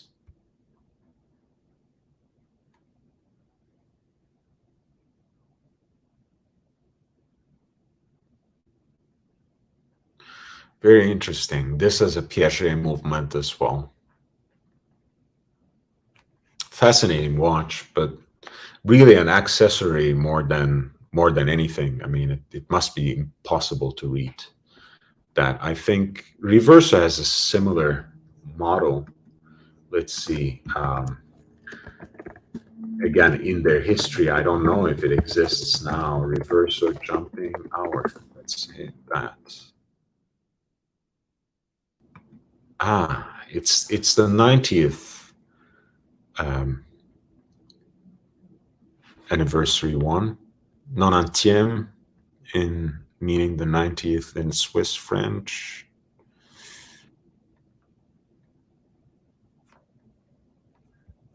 It has the big date, moon phase, seconds on the subdial, and then on the back, right, it has the jumping hour and minutes.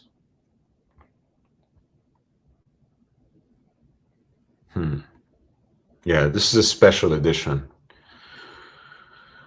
So it would be limited to 190 pieces and retailed at 41,600, but may have already gone above and beyond that after it sold out.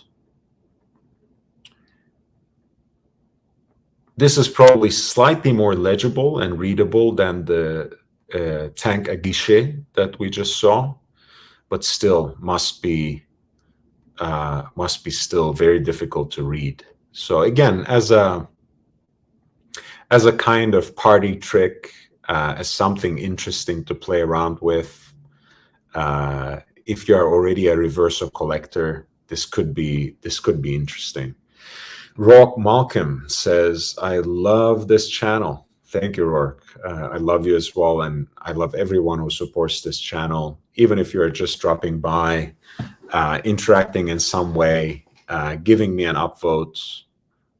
It's very, very valuable to me. And if you spread the word and help me expand the channel and get me closer to 1,000 subscribers, I would really, really appreciate that. Thomas says about Tank à Guichet, which was Tank's version of this digital hour and minute display, what was introduced in 1928. I think I saw it in Theo and Harris. Thomas Broadband says, très chic.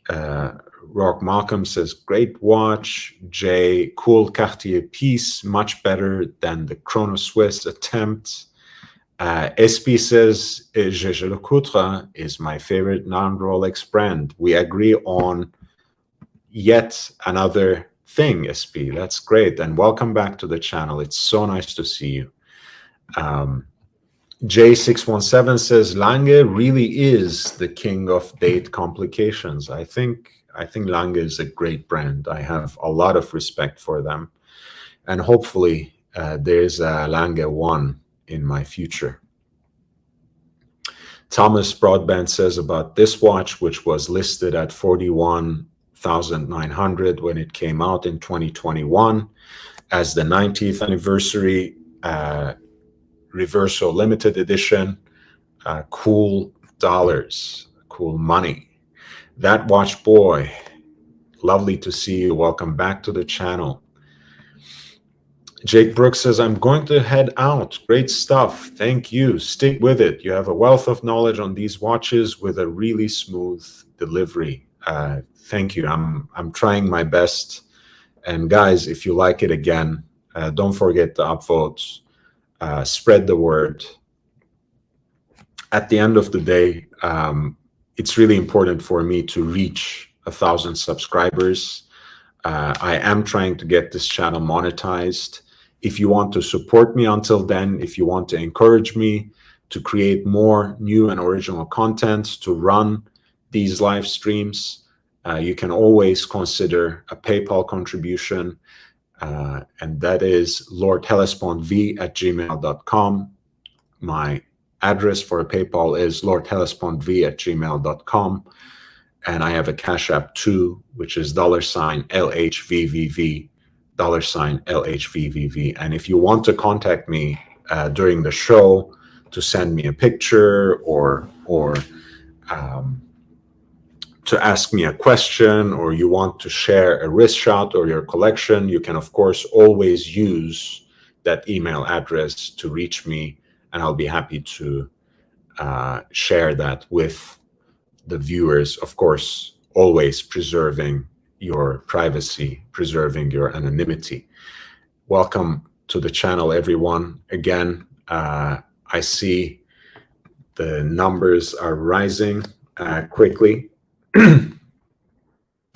I'm guessing that we have finally perhaps some of our UK and European fans waking up slowly but surely. And I welcome you all. It's nice to see you. And I have a new member, actually, from 10 minutes ago, which is Wristwatchholic, my friend Alex, who is local. Guys, I'm loving this, by the way. We remember I told you this channel takes 2 steps forward, as Thomas said, maybe 1 step back. We celebrated reaching 500 viewers, 500 subscribers last night. And of course, it fell down again. And we're up there almost again, reaching 500 subscribers. Rock Malcolm says, once Lord hits 1,000, he will rival Timmy. Look, I would rather collaborate with Timmy, but you know, we need to smooth things out first, and he's just being very stubborn. He's not taking a step back, and I can't do anything about that. Rourke says, Lord is a true watch enthusiast. I am, for sure. I don't think anyone would be able to deny that.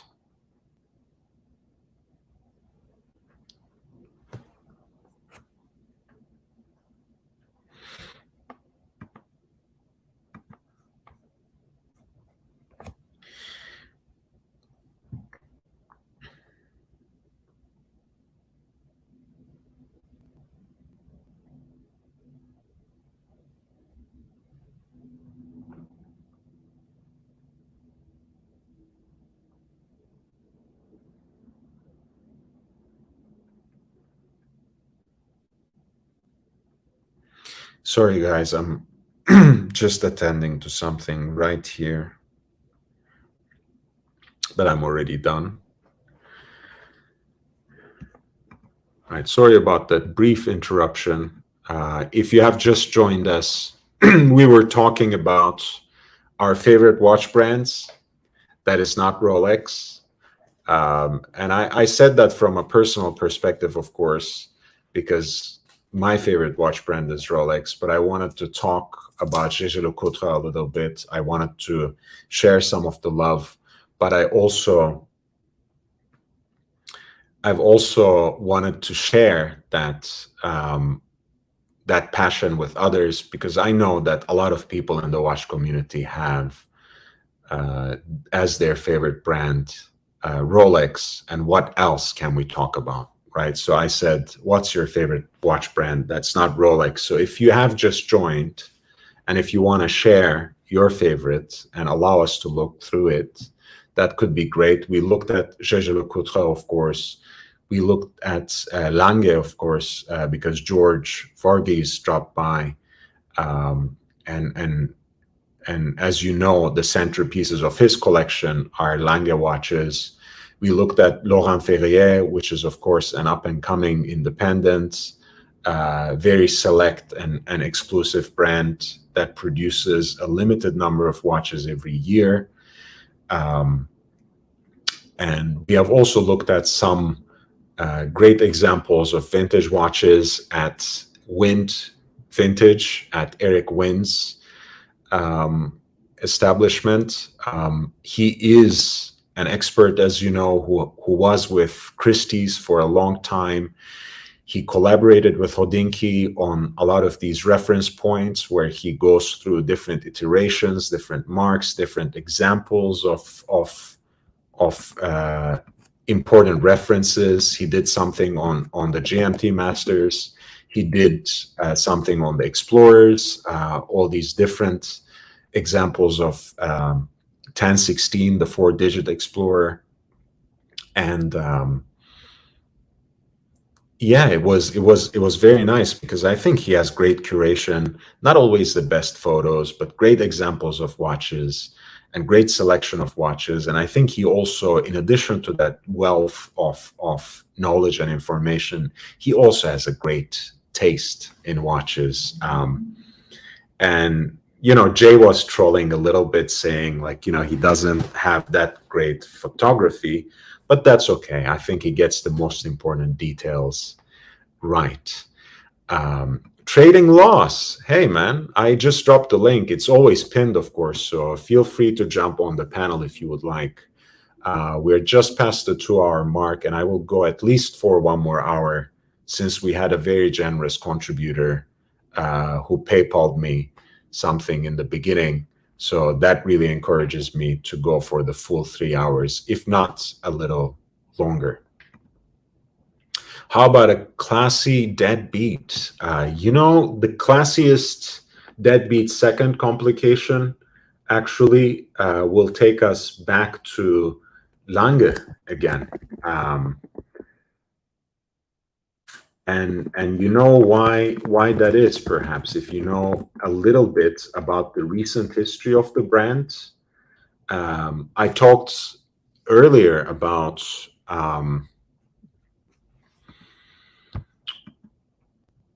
about Günther Blümlein and the role he played alongside Walter Lange in putting Lange und Söhne on the map in the wake of the German reunification. And as you know, Walter Lange passed away a little more than 5 years ago by now, in 2017.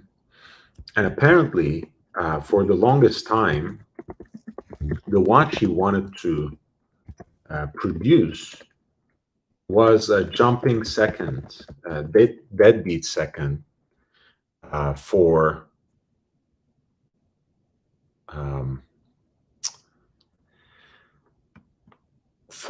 Lange, and basically because it was, hey trading, how are you doing? How's it going? Mic check. Hey man, it's nice to have you on this channel. Yeah. So, quick lunch break. Great. Thomas had asked, how about the classy deadbeat seconds watch? This was something they introduced in 2018. Lange introduced in 2018, and it was right exactly a year after the passing of Walter Lange. And apparently he always wanted a jumping second, but because it was so expensive to produce and something that wasn't really popular with the modern collector, they never went through with it when he was alive. But they wanted to pay homage to his memory and pay a tribute to him after he passed away. And so this is what came out. Continuous running seconds on the subdial. Nice. And then this blued second hand can be started and stopped here, and it's a deadbeat second, so 1 by 1. Very exclusive model. Nice. I think the steel example that was produced was actually sold in auction by Philips. Look at this movement. God damn. Yeah. The entire range to get that kind of finish. Doesn't matter if you get the one or the crazy models. Yeah, it's true. It's true. I mean, even the simplest Saxonia thin dress watch has a beautiful finish. Of course, you know, when the movement is more complicated architecturally too, you know, the segments and layers are a little more interesting and there are more gears and everything. But yeah, the finishing detail, everything is hand finished and hand decorated. So it's a pleasure to even look at. So, we have watch Nicholas. We have hop on, man. Hop on. Audience. Man, hey Nicholas, I know you usually don't jump on, at least more recently with others, but the link is there and I'm gonna share it again. So feel free to jump. You know how much I love you and love your content. And you're did you see my stream with the Seikos, man? With the mods. Whose stream? I streamed that on the dungeon, I think. Oh, sorry, man. The dungeon is usually at my sleeping time. Oh, it's too late. Yeah. You know, remember I was trolling you a little bit from the chat before your first one. Oh yeah. Saying that you're pure potential. So I liked the video in advance, but once you start, I will turn it to the second. Oh yeah. That was joking. Yeah, I missed that, but I will watch it. You talked about Seikos on the dungeon. Yeah, I mean plastic. He's like, oh, you're into Seikos, man. I was like, yeah, man. The new platform is the SPB 187 to replace the SKX for modding. So you can't put an SKX bezel on the SPBs because of the raised lugs. But you know, the modding community is gonna make an aftermarket. Yeah. Hole 29, good night, man. Thank you so much for man. The show. So what's the drama? I heard the quick update. What is the? Tell me. I saw like rundowns with Tim, Nico, Roman, Paul. Oh yeah, I well, don't even know, man. look, for me, I have. That's why Watch Nicholas and I, even though we haven't really come together and collaborated on anything, that's why we have been on the same frequency for so long, because I have been talking about this. The gray market dealers on YouTube, they have their own inner circle, they have their own interests, and they are in this game to either, one, enhance themselves, fluff each other and fluff themselves up, and have another avenue for cash flow. They're not really interested in the good of community. It's all a pump and dump, man. I see that from a million miles away. They're not interested in building community. They're not interested in the community except they're gonna get burned. Except as a cash resource. So at the end of the day, they were going to clash with Archie Luxury, and with Tim, and with everyone else. What I notice is they run a very low profit margin model. So yeah, possibly. I don't know if the profit margins are so small, actually, but I mean, if you're buying, you're buying like Daytonas at like 40, 45, trying to sell it at near 50. Yeah, the profit margin's slow after you get eaten up by your logistical costs and whatever you pay your photographers to. Because I've talked to some people here in Hong Kong where they have like, an 8x5 cubicle with maybe like $8 million in watches. So I was like, I don't need to be on YouTube. Thomas says about the Lange movements, it's like an alien device from a future time traveler. Original time. Hop on, man. Hop on. He says, Watch Nicholas X Lord would be epic. I think that would be a great collaboration, but no pressure. I love what he does. I love what he does on his own, and he's a force of nature. So he doesn't need me, for sure. But I love the guy. The cartel. Yeah, they're gonna get burned. OC. Jay agrees with original OC. Rock Malcolm agrees with original OC. Pavel says margins are fine. It's the churn rate that's the problem. Yeah. So if you're not moving units, then you have a cash flow stoppage. That's why they are on YouTube, don't you think? Trading loss. That's so sad. That's another. I talked to that hole in the wall guy, and he said, "Oh, I'm in a good position. I got these watches, 13 US, 15 US." And he's talking Panda Daytonas, man. I was like, holy shit! Oh, by the way, I'm not gonna lose. I missed something from Neo. I'm sorry, Neo, but he says your channel is growing faster than Not Before Time channel. Not Before Time is comedy gold, and I think it only helps people like me to grow. I know that's really a cheap way of trying to advertise a channel, but I don't mind. They're basically making fun of people like me, and I don't mind that. It's okay. I know that I'm authentic. I know where I'm coming from and why I say things that I say. So I'm at peace with myself. And yes, check out that channel. It's sometimes funny.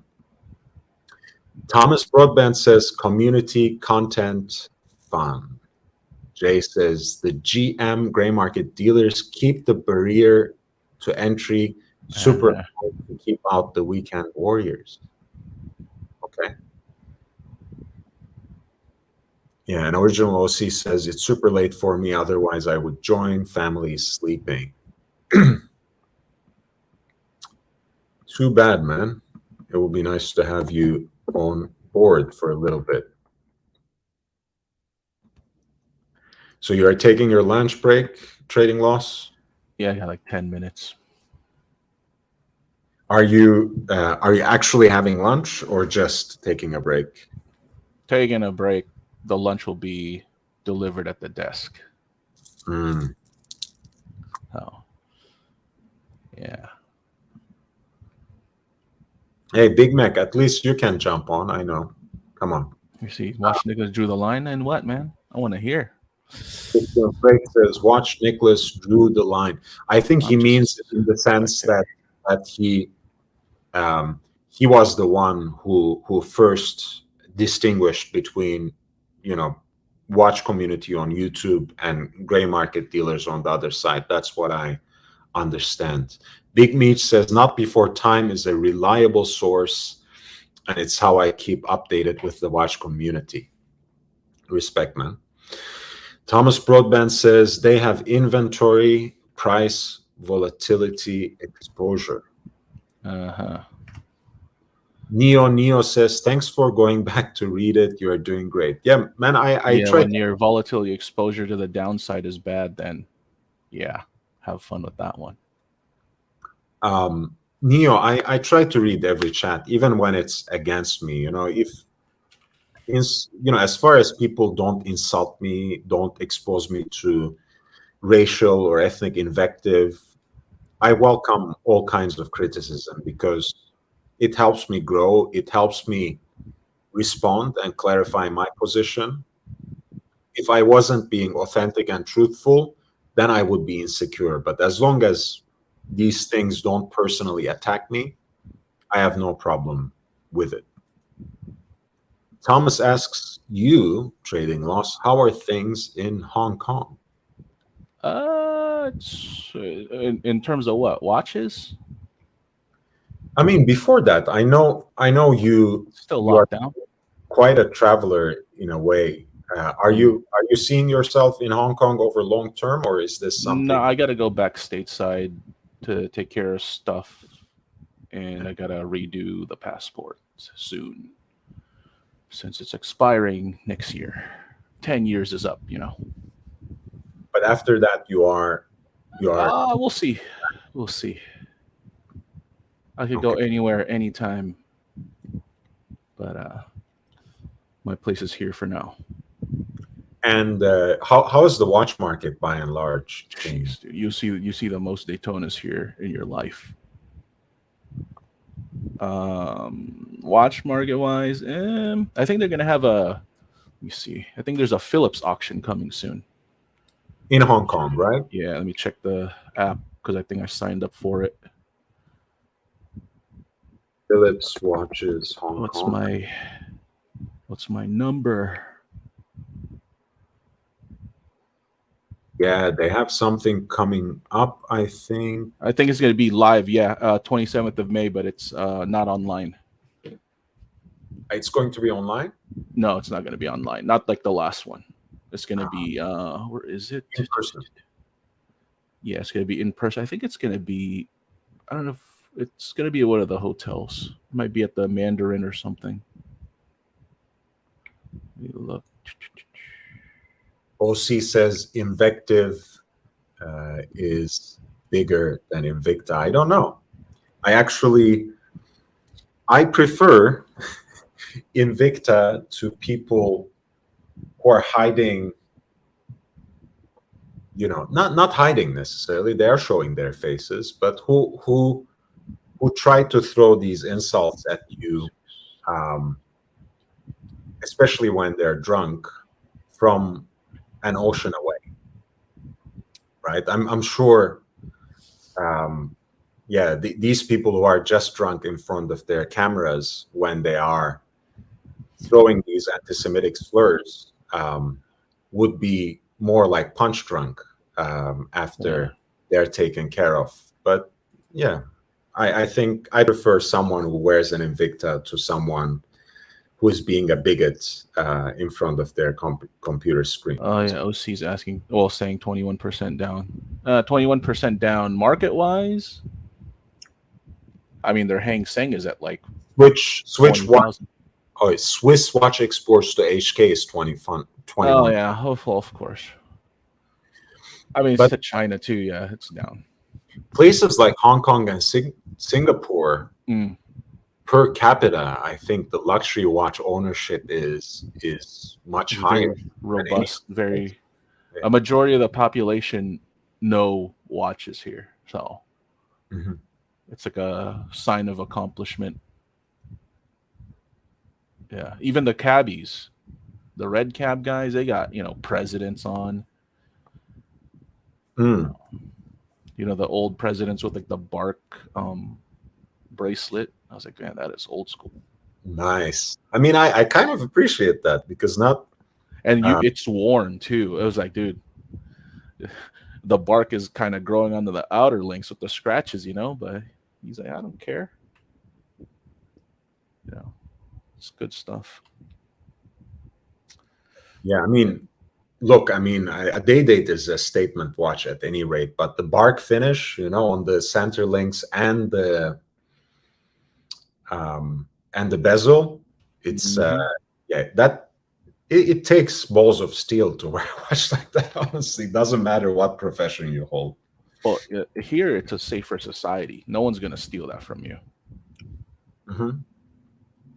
So here, singers, Japan, no one's gonna steal your watch. LA, New York, yeah. Well, I mean, I also mean, as just a statement as well. Oh yeah. The perspective, but you're right. I mean, yeah, wearing a day date in certain parts of metropolitan areas in the You want to U.S. get your hand chopped off? Yeah, might be very dangerous. Pavel says, big mistake, Brits gifting Hong Kong to China. Yeah, that is true. But that was like so long ago, and some of them are forgetful, and then they find reasons to have like a social uprising, and then they get squashed, and then they forget again. It's a cycle. It's going to be a vicious cycle up until I think 2047, when it's like complete CCP rule. If the States has not gone to war with China yet. OC says mainline China Swiss watch exports are up to 60%. Swiss watch exports, yeah, counterfeit exports, right? Thomas says, if watch prices run high at auction, or are watch prices running high at auction, or is it wealth converting to portable currency? What do you think about this trading? Watch.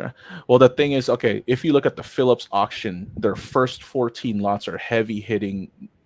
God, it's all Rolex, Daytonas, Patek, Nautiluses, and quick pause. Wait, we have a very nice troll account in the chat with root beer as avatar. Mike's AD in San Fran. I hope our client from Wine Country picks up his watch. Sorry, go ahead, Trading Loss. Sorry to cut you off. Oh yeah, about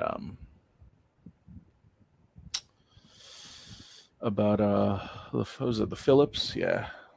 Mm-hmm. Yeah, they're kind of overinflating the prices. But the Phillips doesn't care about the gray market, They care about, auctioning things off, getting the hammer price and the commission from the hammer price. So you're going to be paying some people in Hong Kong. They're going to be bidding. Like my boss is going to be there to bid. They're going to be paying fucking, 60,000, 70,000 US after the fees for a white date, for a Panda Daytona. They don't give a shit. Yeah.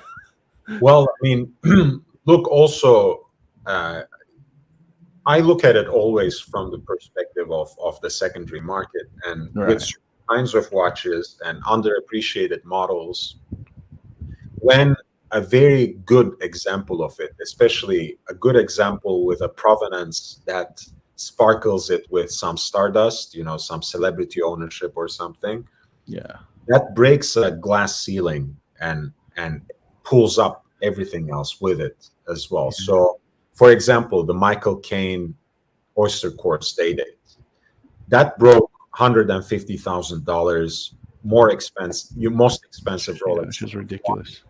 And now all the Oyster Quartzes are going to, appreciate in some way. Yeah, maybe not exorbitantly, but they're going to go up in value. So I'm interested in the auction market for that. Bert K says, wasn't Britain required to cede Hong Kong per treaty?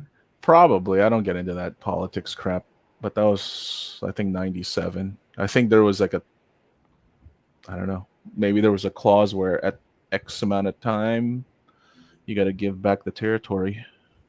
I think so. It was expiring at the turn of the century, So. I think. I mean, look, like you said, probably we shouldn't go into the politics, but of course, if they wanted to, they could have turned it into a nastier situation. But look, Brits China would have been smoked back then.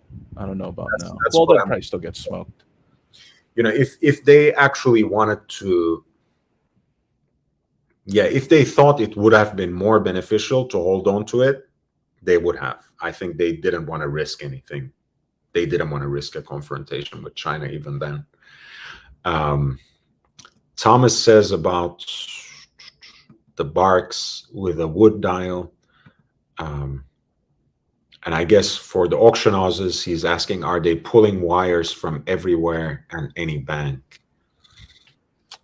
I think you got to talk to a rep with that. Let me see. Because I think Philips, they only take wires from first-time participants, and then after that, they're going to start taking cards. Mm-hmm. So they're very, and they ask all your data. So right, and remember, you know, of course, you can be present, but some of their most important clients they call in.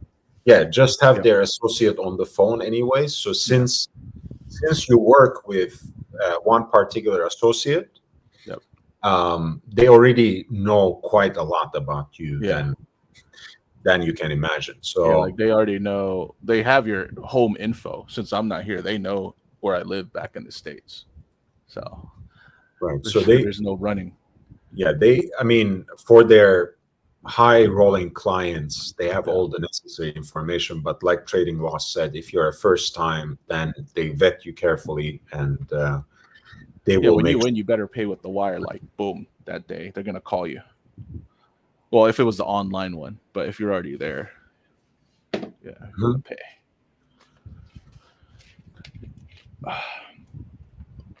All right, guys, so we're in the last stretch, last half hour. I really appreciate you being here. Thank you for your support and presence. If you haven't upvoted yet, press that like button. If you have been enjoying the content, I do these live streams, but I also post shorter content. I just did a video on JLC's Master Control series. I'm posting a link now. Of course, you know, the thing that helps me the most is when you spread the word on the channel, tell your friends, send the link out on other platforms. I want to get to 1,000 subscribers. And I'm trying to get monetized. And if you want to support me until then, for PayPal contributions, you can use my primary contact, which is lordhellespontv@gmail.com, lordhellespontv@gmail.com. I also have a Cash App, which is $LHVVV, $LHVVV. So if you want me to make you a personalized video, address the history of a particular brand, go through the genealogy of a model, send me an email, and with a nominal PayPal contribution, I'll be happy to dedicate a live stream to you, make a personalized video to you, and we can go from there.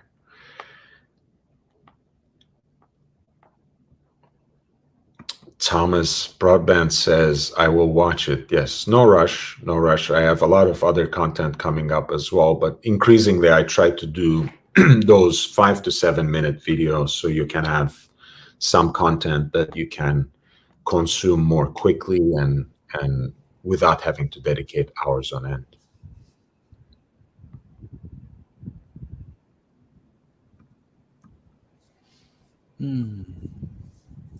So what did you do? A little more. What was that? Are you keeping your sub? Oh, I sold it, man. Sold it last week. Already? And then I had some like a seller's remorse, but I was like, wait, it was misaligned. I'll get it again. Whatever. Number 8 better be the lucky one. So you had were they all subs or watches? I had that was number 7. I bought that was the 7th sub I acquired at retail. So Okay. there's subs are available, guys. You just gotta. You sold all of them? Yes. Okay. The 7th one I was trying to keep, man, and then I saw the misalignment. Where was the misalignment? Misaligned to the left at the 12 o'clock. You know the triangle. So your 45 marker on the bezel misaligned downwards. The 30 is misaligned to the right. Oh my god. Yeah. So, and I went to RSC at Jardine House over here, which it's a madhouse because they got people complaining with tutors. The Metas one is having issues, and they're like, "Sir, we would like to service you, but it's gonna take approximately the queue's about 2 to 3 months." Oh wow. It's like, fuck that. It's the same service center for Rolex and Tudor? Yeah, there's only one here. Yeah. Okay. So I just went to Watch Club, and I was like, here you go, man. I'll take 15. 14? Okay, 14 done, sold. So yeah, the market's kind of correcting, but if you get it at retail, you're in a good position. Don't buy it secondary and expect to make money, because you're in the food chain. You're an end user, end consumer. Okay. Yeah. Well, I mean, if you get Rolex at retail, chances are you won't lose. But well, you lose on Oyster Perpetuals now. Hint, hint. Not the rare dials that got discontinued, but the black, the ones that still exist, you're gonna lose at retail, for sure. This was I don't know how it is in the States. It might be the same, but here you lose at retail. No, a deal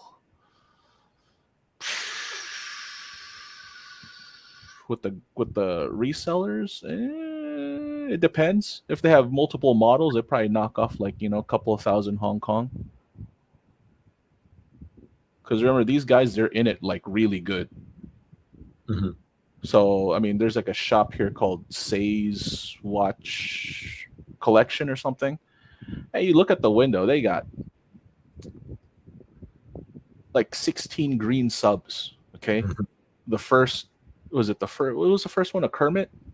2000. Yeah, so you got Kermits all the way to the Hulks, all the way to the Sermits of today. Mm-hmm.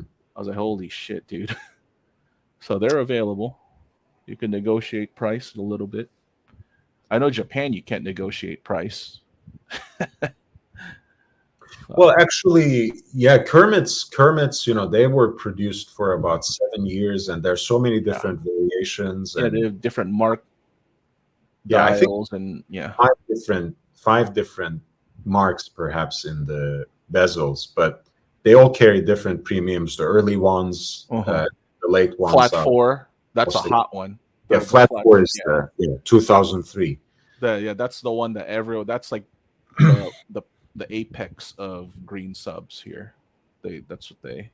Yeah, I mean, they will only appreciate. I think people sometimes make the mistake of thinking that when something comes up in a contemporary model, they think the vintage one will be devalued, but I think it's quite the opposite usually. No. The vintage one's not going to devalue. It's going to hold. If anything, actually, it's gonna hold. Yeah. Shows, like the new root beer brought attention to the vintage root beer. The Sermit or Starbucks, whatever people want to call it, brings attention back to Kermit again. And it's a different enough watch that it has its own appeal. I mean, pre-ceramic sub is very different to this sub 41 of today. So yeah. No. What's another one? Specialty yellow dials. You mean like OPs? I guess so. Yeah, like OP yellow. Yeah, they got that. Coral. They have all those. mind you, a lot of the grays here, they're either family members of the ADs, and they would sell it to them. So that's coming from a sales associate that got me the last sub. So, well, I mean, that connection is of course there and undeniable in that case. Family connection is obvious, but even when, go out of business. Yeah, even when there's no family connection, I mean, we all know. I know a few authorized dealers in Europe who deal with the gray market and make backdoor deals in bulk. Yeah. So it's unfortunately Hong Kong is not an exception. It's really an example of what's going on all over the place. Like you can get, I don't know if you heard the rumor that Rolex might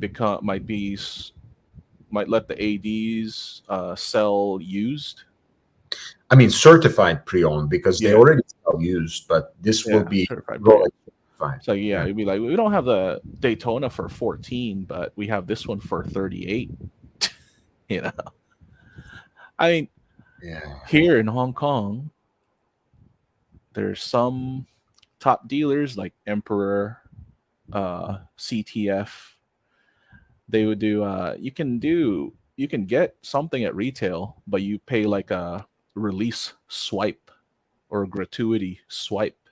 Right, you told me about this before. Yeah, so you'd pay, but there would be you have to be quiet about it. You don't say, "Hey, Wong did this. He sold me this OP blue, and he charged me another like 20 on top." So it's 2 transactions before they release you the watch, and they'll give it to you with stickers. That's crazy. That's crazy. Yeah. I mean, that you wonder how people get it with stickers. That's how. It's crazy. I can't believe and that's like illegal. Like you would lose your AD, but how does Rolex prove it, right? Like, well, someone has to tell them. Yeah, so that's right now it's like hearsay, but it's no one has like snitched literally on the exact people, So maybe Rolex is just seeing it as like, you know what, you might let what is happening in Hong Kong just go, let it happen. Pavel says shady. It is shady AF. So if you got money, you could get any watch you want. That's the truth. It's just a price wall. The watches are available. But in Hong Kong, there's like, there's no middle class. There's just no gray area like that. It's either you're fucking impoverished or you're loaded. Have or you the bottom of loaded? Yeah. Have you seen any of the new Rolex models, like the green? Those haven't hit yet. They said that's not coming until the summer. I haven't seen those. Yeah. If I see it, you'll hear about it. Yeah, in the US, I think it might even be late summer, maybe. Yeah, Europe will get it first. From what I hear, from logistics wise, Europe gets all the new stuff first. Just like last year, the Palms came out like, Germany, all Eurozone got it first, and then they trickled their way. I haven't seen. I heard the first, like the Palm ones came out in the US like in last September. Yeah. And a lot of people haven't even seen those watches. And it's over a year old. You see them like on Chrono. Yeah. Yeah. And Thomas says another 20% premium is the normal to get the new specialty Oyster Perpetual. No, usually it's market price. Or no, it's slightly below market price because they're going to sell you the fact that you're getting it authentic, you're getting it real, and you're getting it from a Rolex AD. So wait, they charge even more than market? As I said, you pay the retail. That's one transaction. Yeah. And then the second transaction, it's like a release swipe. So they add on near market price.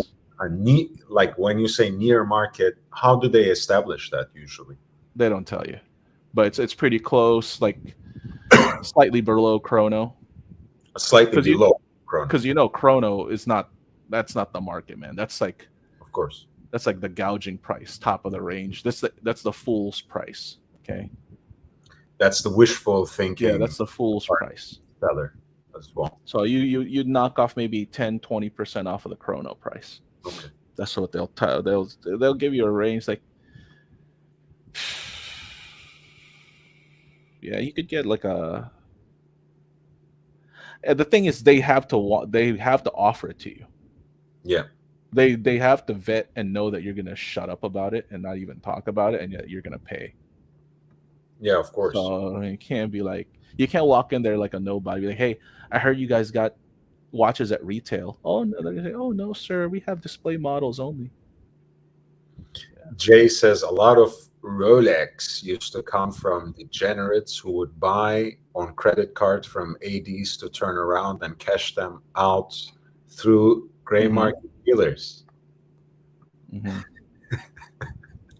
Yeah, a lot of idiots. They go underwater. They bought like either too many Rollies, and then they couldn't flip them.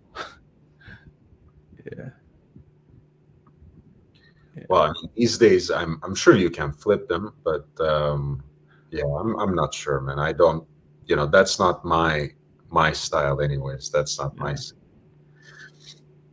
I usually take years and years to choose what I want, and chances are 99% of the time it won't be a contemporary watch. It won't be something for sale at an authorized dealer. So I don't need to mess with these games. I don't need to take part with them. Yeah. Thomas says thank you for your explanations and for your help. Oh, no problem. Thank you. And thanks for jumping on and sharing your week with us. Yeah, it's a slow day. It's actually a holiday. So it is? Yeah, but since we participate in U.S. markets, we don't consider it as a holiday. Wait, what holiday is it in Hong Kong? It's Labor Day. Oh, May 1st, you mean? May 1st is Yeah, they observe it. They observe it on the 2nd too. So yeah. So the financial market stuff. So I guess adheres with that. I see. So I mean, a lot of the places are closed, but the U.S. shops, or like a lot of the U.S. firms, they still do work. Just a lower head count of people turning up in the office and stuff, because don't really need the people right now, I guess. Not till later tonight. Jay urges you to get Mr. Snake a root beer at retail, of course. I think my chance of that passed last year, because I missed one last year. So I don't know. I don't know if I'll get offered another root beer again. Yeah. So I mean, who knows? We'll see. It's not really on my list right now. Yeah, thank you for reminding me. Mayday, comrade. Thomas says, "What does the future market indicate?" What I am doing right now, it's kind of up, but you can't. It'll when US opens, it'll revert back to the mean. So even if it's up, if you're not in it, it doesn't do you any good, So it's up slightly.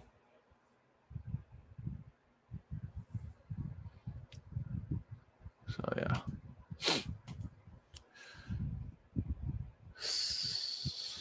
The one watch I haven't gotten at retail is a fucking steel GMT. Are you asking Batman?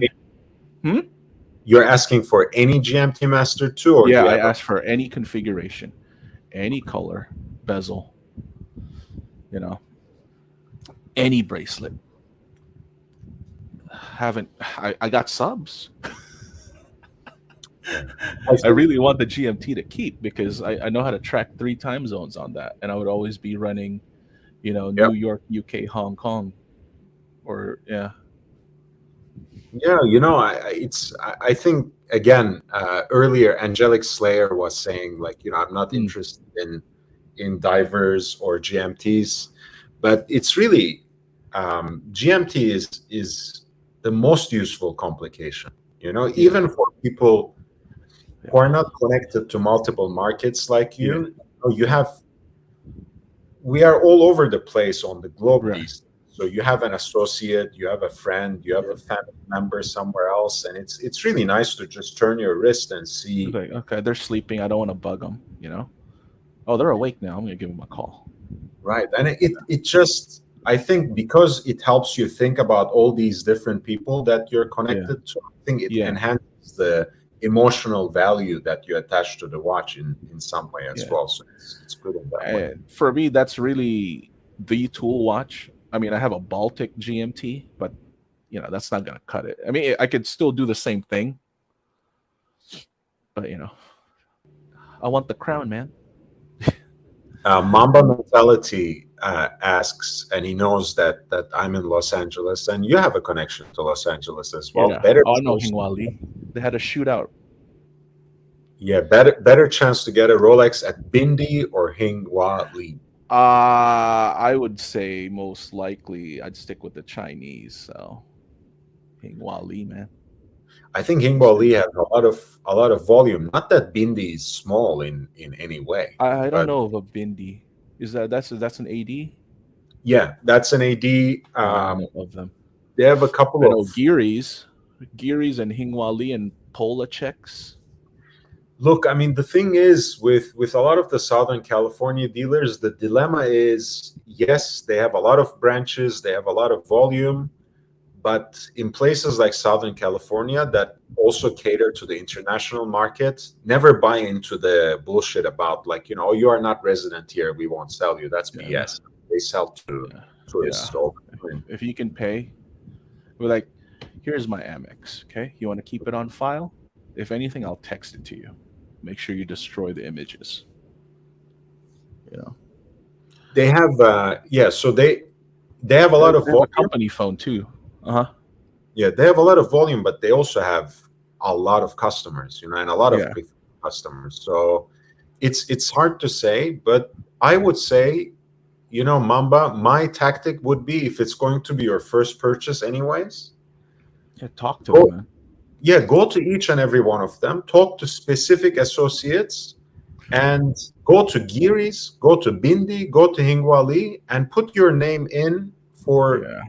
kinds of watches. Like, push, like, let's say at Bindi, push for a sub. At Hingwali, push for a root beer. At Giris, once you find in one of these a sales associate that you connect with at some level, Make sure it's a girl too. If you're a guy, right? always don't deal with the guy sales associates. Yeah, deal with three different models, at least in three different branches of these, and give it all a chance. I think at the end of the day, it will be with a sales associate where you have some sort of connection. I think it has less to do with the name of the authorized dealer. It's more like the personal connection with the sales associate more than anything. Yeah, what is it? David Lee? He's he's a crazy Ferrari collector. Mm. Imagine, Jay says, Mike walks into an AD, they ask for his name, and he turns around. I'm Mike. Yes, he does. Full on John. Sometimes I use my dive bezel to track a second time zone. I use it, to time the laundry usually. Although you can only do this with 12 hours ahead and behind. Thomas says, what's the story with Glashütte rectangle version, the special color ones? You mean their rectangular case watches? What do you mean? What's the deal? What do I think about them? The 70s, is that the case you're asking, Thomas? I think that model is called the 70s. Let's see. You know, I'm gonna Collection. try and get around July. Tell me. It's a tough one, man. Trying to get a SLA 057, and I'm trying to get or an SLA 055 that has certain serial number. Yeah. Trying to get 6s and 8s. If I could get a 666, I'll take it. I know in the Right. US they don't like that. That's like an unpopular number, but here it's like cool. Yeah. Right. These are I like glass suited, Good. to be honest. Mm. It's a very unique shape, of course. If you're not into rectangular stuff, this is the so-called 70s. Yeah, but the edges are so like rounded. So well, not so rounded, but it's. You still there, or did you cut off? Oh, sorry. Yeah, it's not hard edged like an AP. It's more softer corners. So it looks nice, man. I think basically you're getting a more machine-oriented finish on the movements on this. Let's see if there's a picture of the movement, but it's also very high quality. I mean, it won't rival Lange, but it's a little more beautiful than the Nomos, for example, to situate it between those two brands. Of course, this is owned by the Swatch Group. Oh, yeah. So they would have access to all the ETA stuff, right? I think. But they produce everything in-house, so the movements are made in-house in this case. There you go. This is how the movement looks. Cool.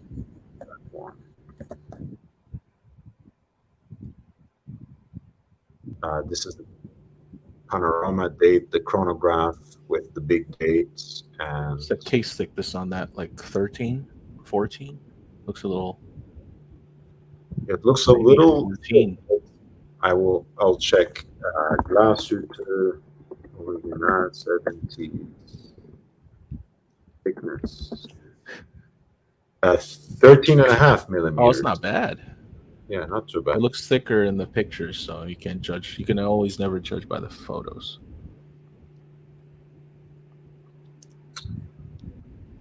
And you see, I mean, it's not as delicate and intricate with everything hand finished in the movement, but still, you have the skeletonized rotor with the added gold weight there.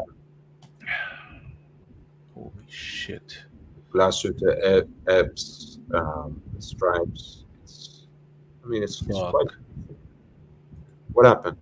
It kind of sucks not having like the assistant today, because you see the inbox start blowing up. It's like, fuck, I don't have the person reading my email. No, I got to do that job. Mike's AD in San Fran, we are waiting for our client to come and collect his He'll be there soon. Jay says, Mamba, Lee is hard. Cars and Chrono knows him well. Hingwa Lee, we're talking about. Jay says this watch has a little bit of a hard. You know who has a hit on their hands? Freaking Tissot with that PRX, man.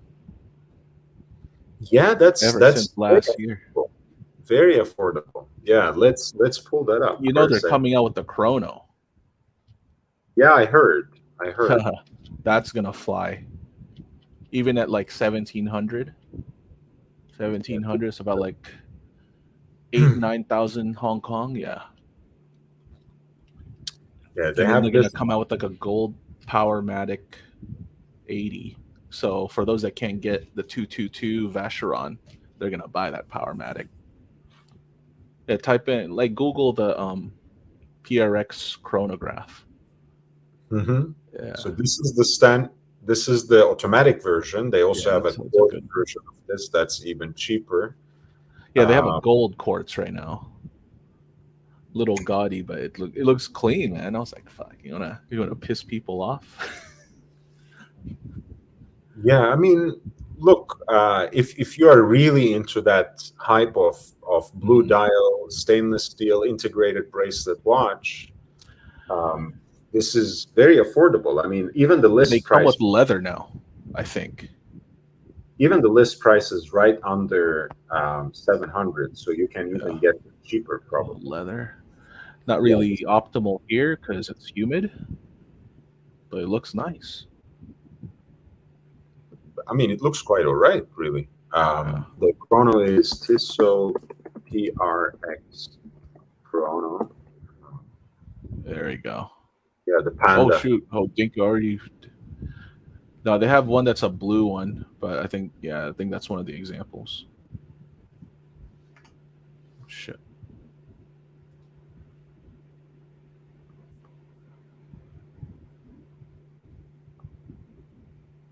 Yeah, and they have a blue one here. Oh, that one looks clean. Yeah. I think blue one looks aesthetically a little more pleasing, honestly. Yeah. So Valju, yeah. Yeah. Yeah. Valju It should be like 20. It should be like what I think. Yeah, about like 2,000 ish. Yeah, 1750 US dollars. Yeah. It's coming out next month already. Yeah. Yeah, it could be an interesting option. Again, it doesn't really pull me. I'm not really. I mean, I love a Royal Oak one day, but other than that, Tough though. Yeah. I was never really intrigued by the other examples, honestly, as beautiful Right. as unique as they are. Right. But yeah, I kind of like that Glashütte 70s, honestly. The chrono with that, it's fantastic. Oh, Jay, subscribe, $4.99 currently. Funny story about that. Welcome, guys. I see the numbers increasing a little, and we're just hitting the 3-hour mark. I celebrated 500 subscribers yesterday. It fell down 2 steps forward, 1 step back. Eventually, we will reach 1,000. But for now, Correction. upvote if you are. Yeah, the market is correcting. The subscriber market. Eventually, we are going to reach $1,000. Until then, upvote, spread the word. Share the link. Tell your friends on other platforms. I really appreciate it. I'm trying to get monetized. Until then, the ticker is going on, as you can see. I welcome all PayPal contributions and Cash App. It helps me put together other kinds of content. It helps me with the live streams. After all, StreamYard doesn't do shit for free for me. So consider a PayPal contribution at lordhellespontv@gmail.com, lordhellespontv@gmail.com. And my Cash App is $LHVVV, $LHVVV.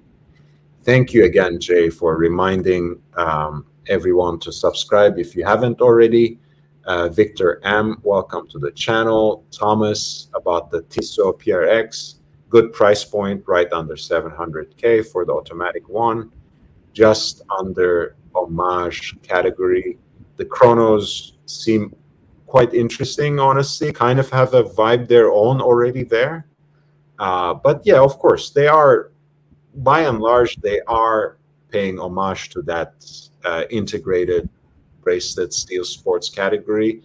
But there are so many examples already, and we have diverged so much from the 72 initiation of the Royal Oak that it hardly matters. I like people to have different options at every price point. So good job on Tissot for having something that's accessible and affordable.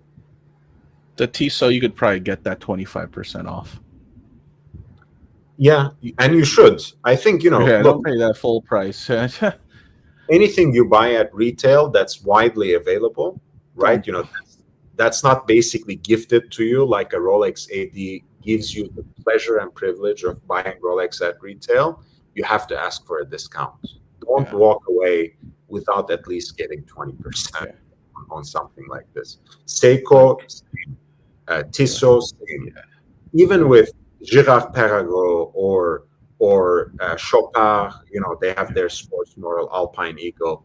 Ask for 20%. Yeah, because there's a retailer here that sells Tissot, and there's a back drawer behind the case. He's like, "You want Tissot? I got them all." Pulls the drawer out. There's like 30 Tissot PRXs in there, and he just pairs it with a box. So don't pay full retail, guys. Learn from Arch. You want a discount? Yeah. You ask for a discount, you haggle. J617 says 1,500. This was the price for the Tissot PRX Chrono. Isn't it a little too high? Big Meech trolls and says that's used Tudor Black Bay 58 price. The fucking you can't get the Tudor Black Bay 58 at 1,500. That's exaggerated. But full on, John, you are talking to two psychopaths here. Best deal under 1,000 is still a Seiko Prospect. Yeah, it's a Seiko, man. Yeah, man. Especially all the new SPB stuff, SBDCs. Yeah, but Zelos offer a good deal too. Although I have never tried, never seen, never handled any of their watches, so I can't comment on that. Full on, John. If you want to jump on the panel and enlighten us a little bit, you're more than welcome. Just a little tip with the Seikos.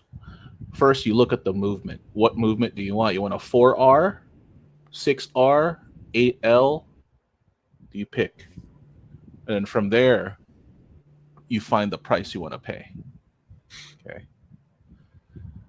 So most people can afford 6R. So that's your mid-range. Yeah. I mean, you could get, I think some of the Alpinists you can get for cheap. So you're going to get a 6R maybe for like $500-600. And some of the 6Rs become limited editions. They become like $1,400, $1,500. Even those, you could have them knock it down to like, I don't know, under 1,000. Jay says, Big Mac, stop trolling. You would never buy a used Tudor unless it's for your ballet Tudor. Thomas says, we have 500. Yes, we reached 500 subscribers again. I'm sure we'll drop down in no time. The minute we say this anyway, someone unsubscribes just for the hell of it. Big Meat says, I'd like to be like Archie, but I feel embarrassed. Here, Tudor is a toxic sludge, man. No offense. Guys, as much as I would love to celebrate with you the 500 subscribers, which will hopefully reach 1,000 in no time, we have just passed 300. Unless something comes through as a contribution on Cash App or PayPal, I think I will end it here. My migraine didn't actually dissipate, so my head is exploding. So I will use this opportunity to again thank you all for your support and presence. If you haven't upvoted, please press the like button. It helps me gain exposure. Subscribe, spread the word. And if you want me to provide you personalized content, if you want me to delve into the history of a brand, draw a genealogy of a particular model, if you want me to do a collection review for you or advise you on a future purchase, send me an email at lordhellespontv@gmail.com with a nominal contribution on PayPal or Cash App. PayPal is lordhellespontv@gmail.com. Cash App is $LHVVV, $LHVVV. I appreciate it. Stay in touch. I'll see you tomorrow. And until then, thank you. Thank you also, Trading Loss, for jumping. Till next time. Maybe next week. Yep. We will see you in the next one. Take care. Bye.